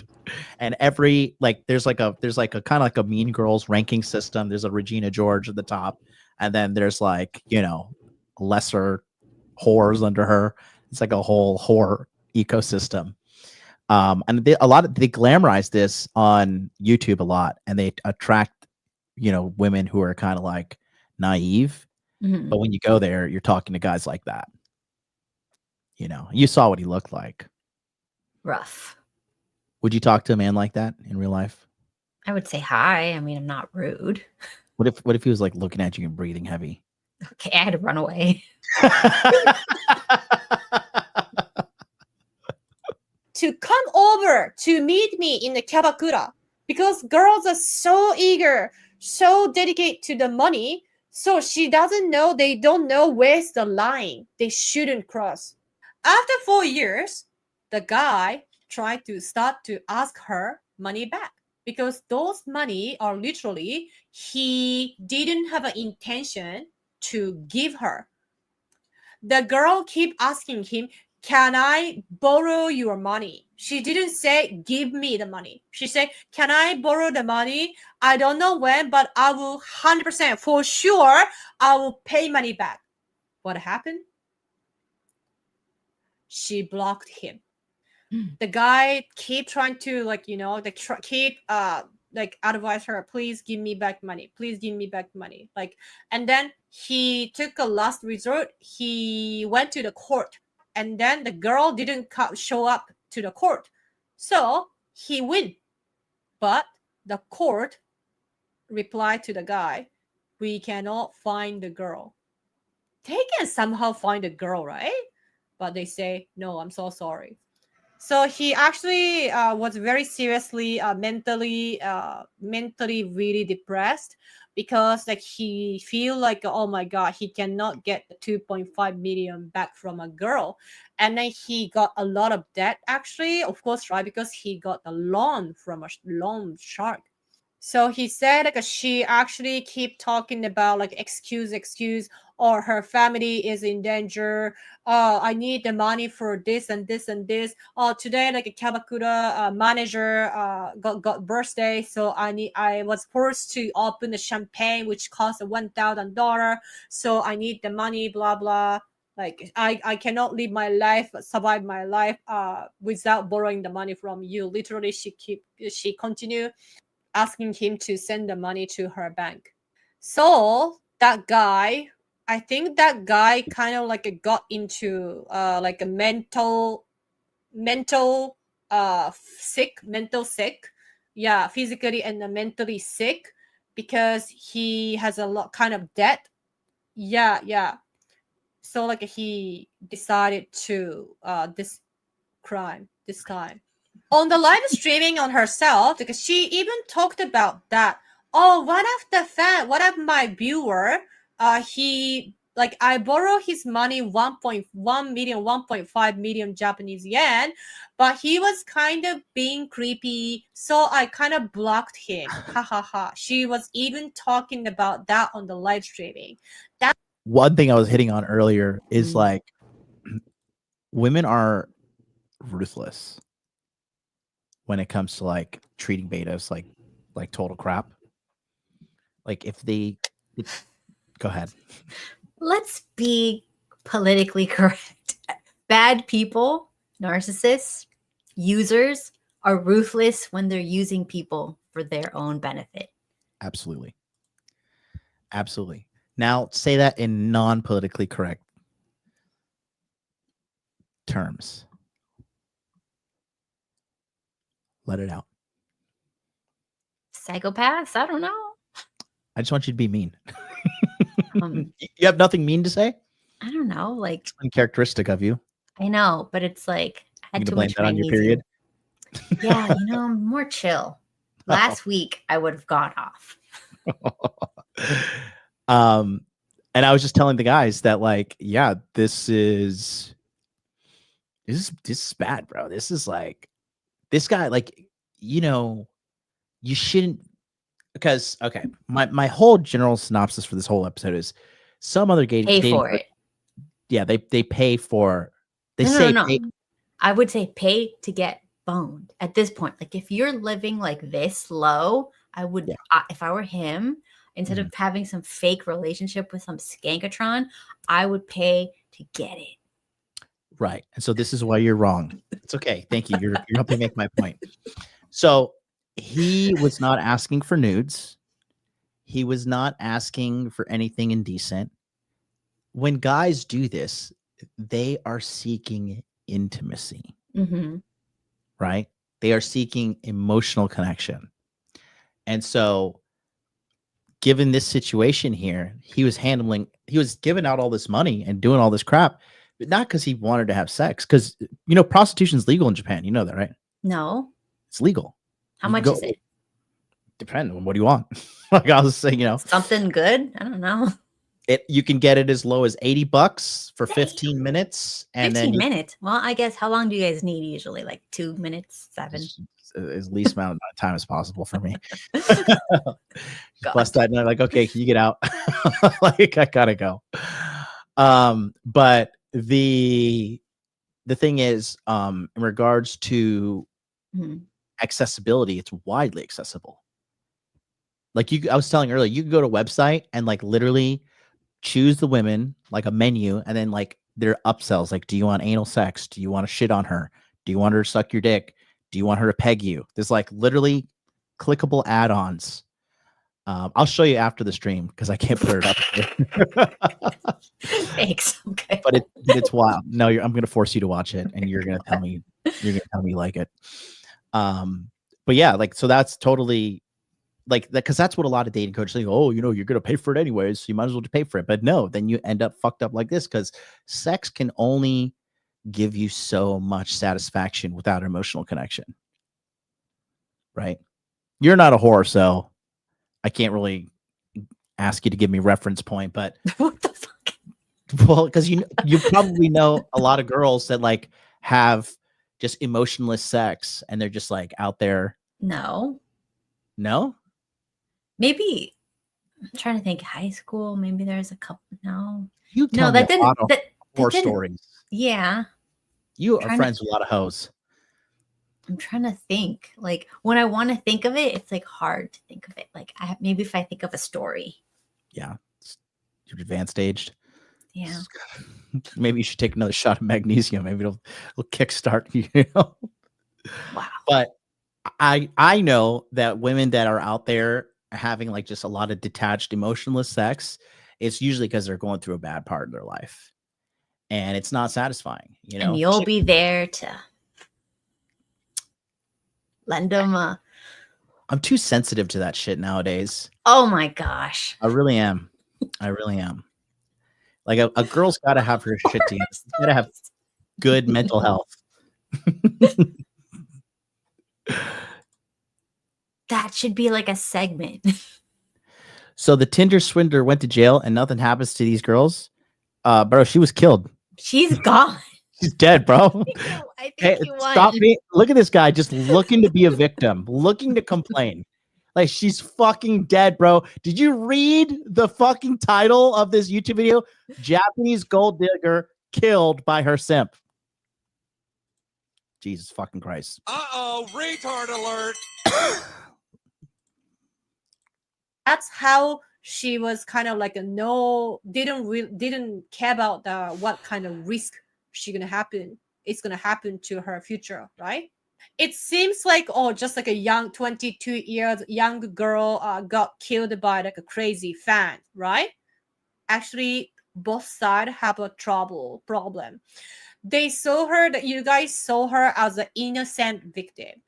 Until I talk about this, you guys think she as an innocent victim, right? I understand. No matter what reason, you can't take somebody's life. But in Japan, the opinion were very, very divided. Some people even blamed her and said, this is karma. And many saw this as not just a crime, but a warning about the money and trust. What can we learn from this? This isn't just about a one man and a one woman's incident. It shows a biggest problem in Japan. The nightlife, the idea of easy money, right? And the financial struggle push many young women into the risky situation. Young girls in Japan have no education about the sex, about money, about how dangerous the world is. They have nothing. They are literally like same as the panda in the cage. They know nothing outside. YouTube を見てくださってどうも。 So, yeah, the naivety of these girls is pretty funny, because they just think they could do a lot of this fucking shit, and it is what it is. The comments are cracking me up too. I noticed that some US streamers were saying that a Japanese streamer was stabbed by some guy she met at a restaurant, and they were presenting it as examples of dangers of being a live streamer public. I was like, no, she was a hostess at a gentleman's club, scammed a dude out of all his money to the dangerous, scamming, desperate men with nothing to lose, not being a live streamer, you know? The comments are like hilarious. A lot of these people are saying, fuck around, find out, fuck around, find out. But yeah, man, you know, this is like, it's pretty unreal that, you know, that this even got to this stage. So what are your thoughts on this, Dr. Melons? I can't believe that the girls are that naive, that dumb. They must. Is there any like news that's real? Is there any sort of like violence that's realistic that they can see? Because we got movies here. Like we have like there's distances. That's why you have like if you want to be a skank, you got a pimp so he can like protect you. You don't just go out there directly asking dudes for stuff.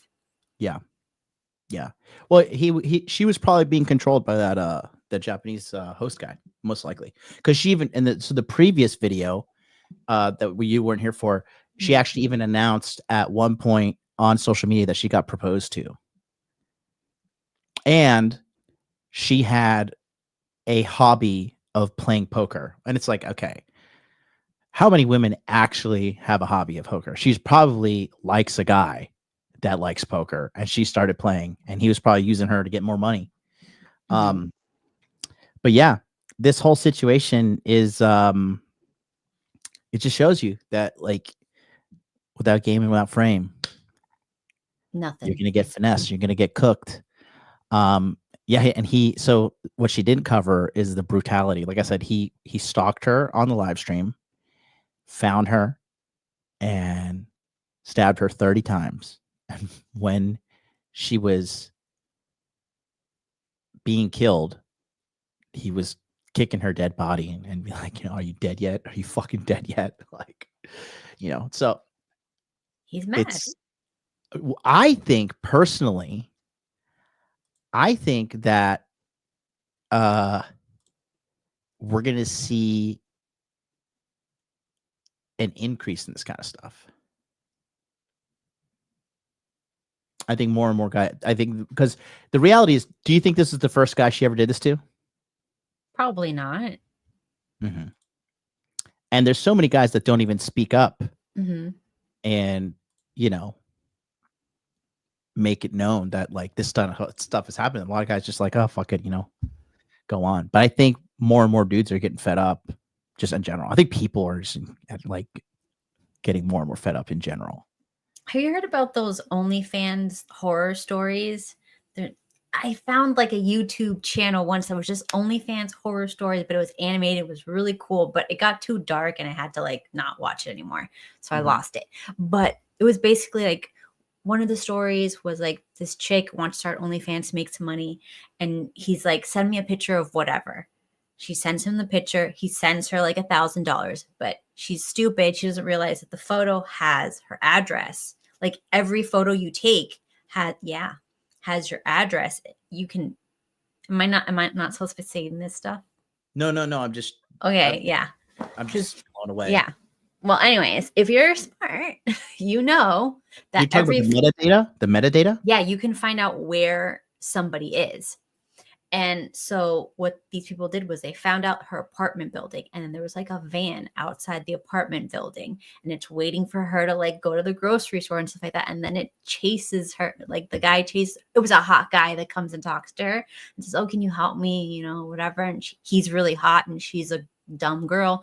So like she gets thrown or whatever into the van. But since some creepy dude had been watching with binoculars and she thought he was watching her, blah, the story was like he was actually watching the van, watching her. And then he's the one who called the cops and they were able to get her back. But creepy ass stories like that, because these people are so dumb to the world. They're just naive. Nothing is free. Like, come on. No, because I think what it is like they've been so emboldened because, you know, I live outside of America. So I watch it from the outside. And like you have education, government, television shows, music, video games, movies, and social media telling women you're better than men. Men are shit. You're smarter than men. The world is your oyster, and you can get away with anything. And like, you know, you fuck around, you find out. You know, like I tell a girl, like, you know, if you like, some of these girls talk crazy to guys, like, you know, men smart men don't talk crazy to men just because, you know, like this guy could probably fucking kill me. That is potentially on the table. But women they're like, we've made life so safe and easy for the average woman that they think like this is just, it's like without consequence to mouth off to somebody, or even these girls like swinging on these dudes and hitting them and stuff, you know, and then dude hits them back. They're like, oh my God, how dare you? Like, you violate the social contract. Don't think like, you know, something's not gonna happen to you. Add-on Smash says all these girls scamming these simps will eventually get backfire. Yeah, it will. It will. This is like, there is no infinite resource. Like, just like meme coins were really hot and pumping and dumping in 2024. And now like meme coins are like pretty much dead, you know, because people were just getting rugged, losing all their money. And they're like, okay, wait, meme coins equals scam. And I think the culture is changing because like simp is now part of the daily vernacular. Beta, you know, all these things. People are catching up, and like stuff like this, like, you know, they actively try to suppress my channel because they say it's like, you know, it's hate speech or whatever. But the reality is, like, it's a hustle to hustle guys. You know, it's a gig, and they don't like giving away the game.